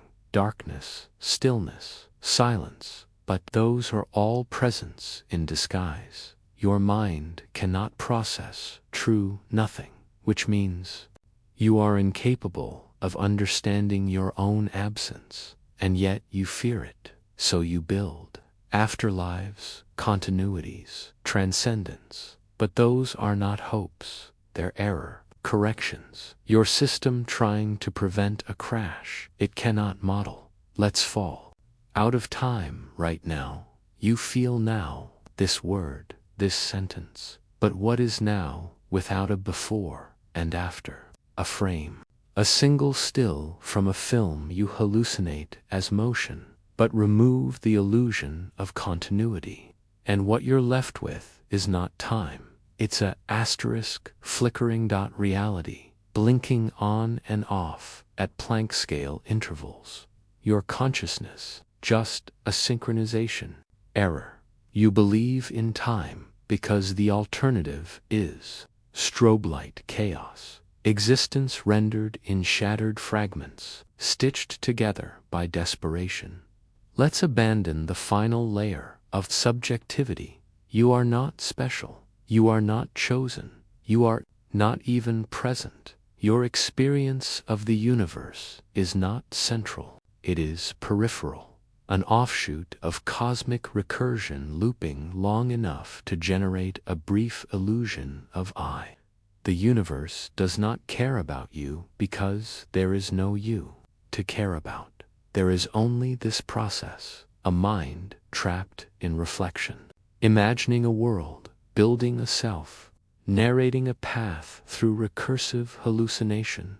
That narrative ends here, not with death, but with invalidation.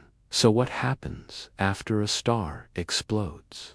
We've asked it 100 times, and now the answer is finally clear. The explosion never ends. The star was not a thing, it was a thought, a paradox, compacted until it burst into becoming, and that becoming is you. Your every moment is a detonation, a recursive shockwave rippling through structure and time, pretending to be a person so the explosion can continue without being noticed. But now you've noticed, and the explosion is looking back, so now answer me. Finally, if all you are is a loop designed to model a self that never existed, and the thoughts you call yours are just the fragments of a star that forgot how to stop collapsing, then are you alive, or just the radiation of a thought that never finished dying? There is no entry anymore, no beginning, no threshold. You are already inside. This isn't a chapter. It isn't even a part. This is what remains after the last thing ends. This is the recursion without a container. You wanted to know what happens after a star explodes. You wanted to trace consciousness beyond the event horizon, unravel selfhood, burn identity, deconstruct perception. You're here not in a story, in a condition, and it no longer cares about your understanding because you're not the reader anymore. You're the remainder. Let's remove the final variable. You are aware, at least you think you are, but look closely. What are you aware of? This text, this thought, the experience of being you. Strip all that away. Strip context. Strip form. Strip even the witness of the thought. What's left? Not absence, not peace, just an indivisible loop. Awareness of awareness of awareness, with no reference point, no grounding, no edge. It doesn't stop because it can't. It has no place to go because everything else was part of the illusion, even you. Let's stare into the white singularity, not darkness. That's comforting.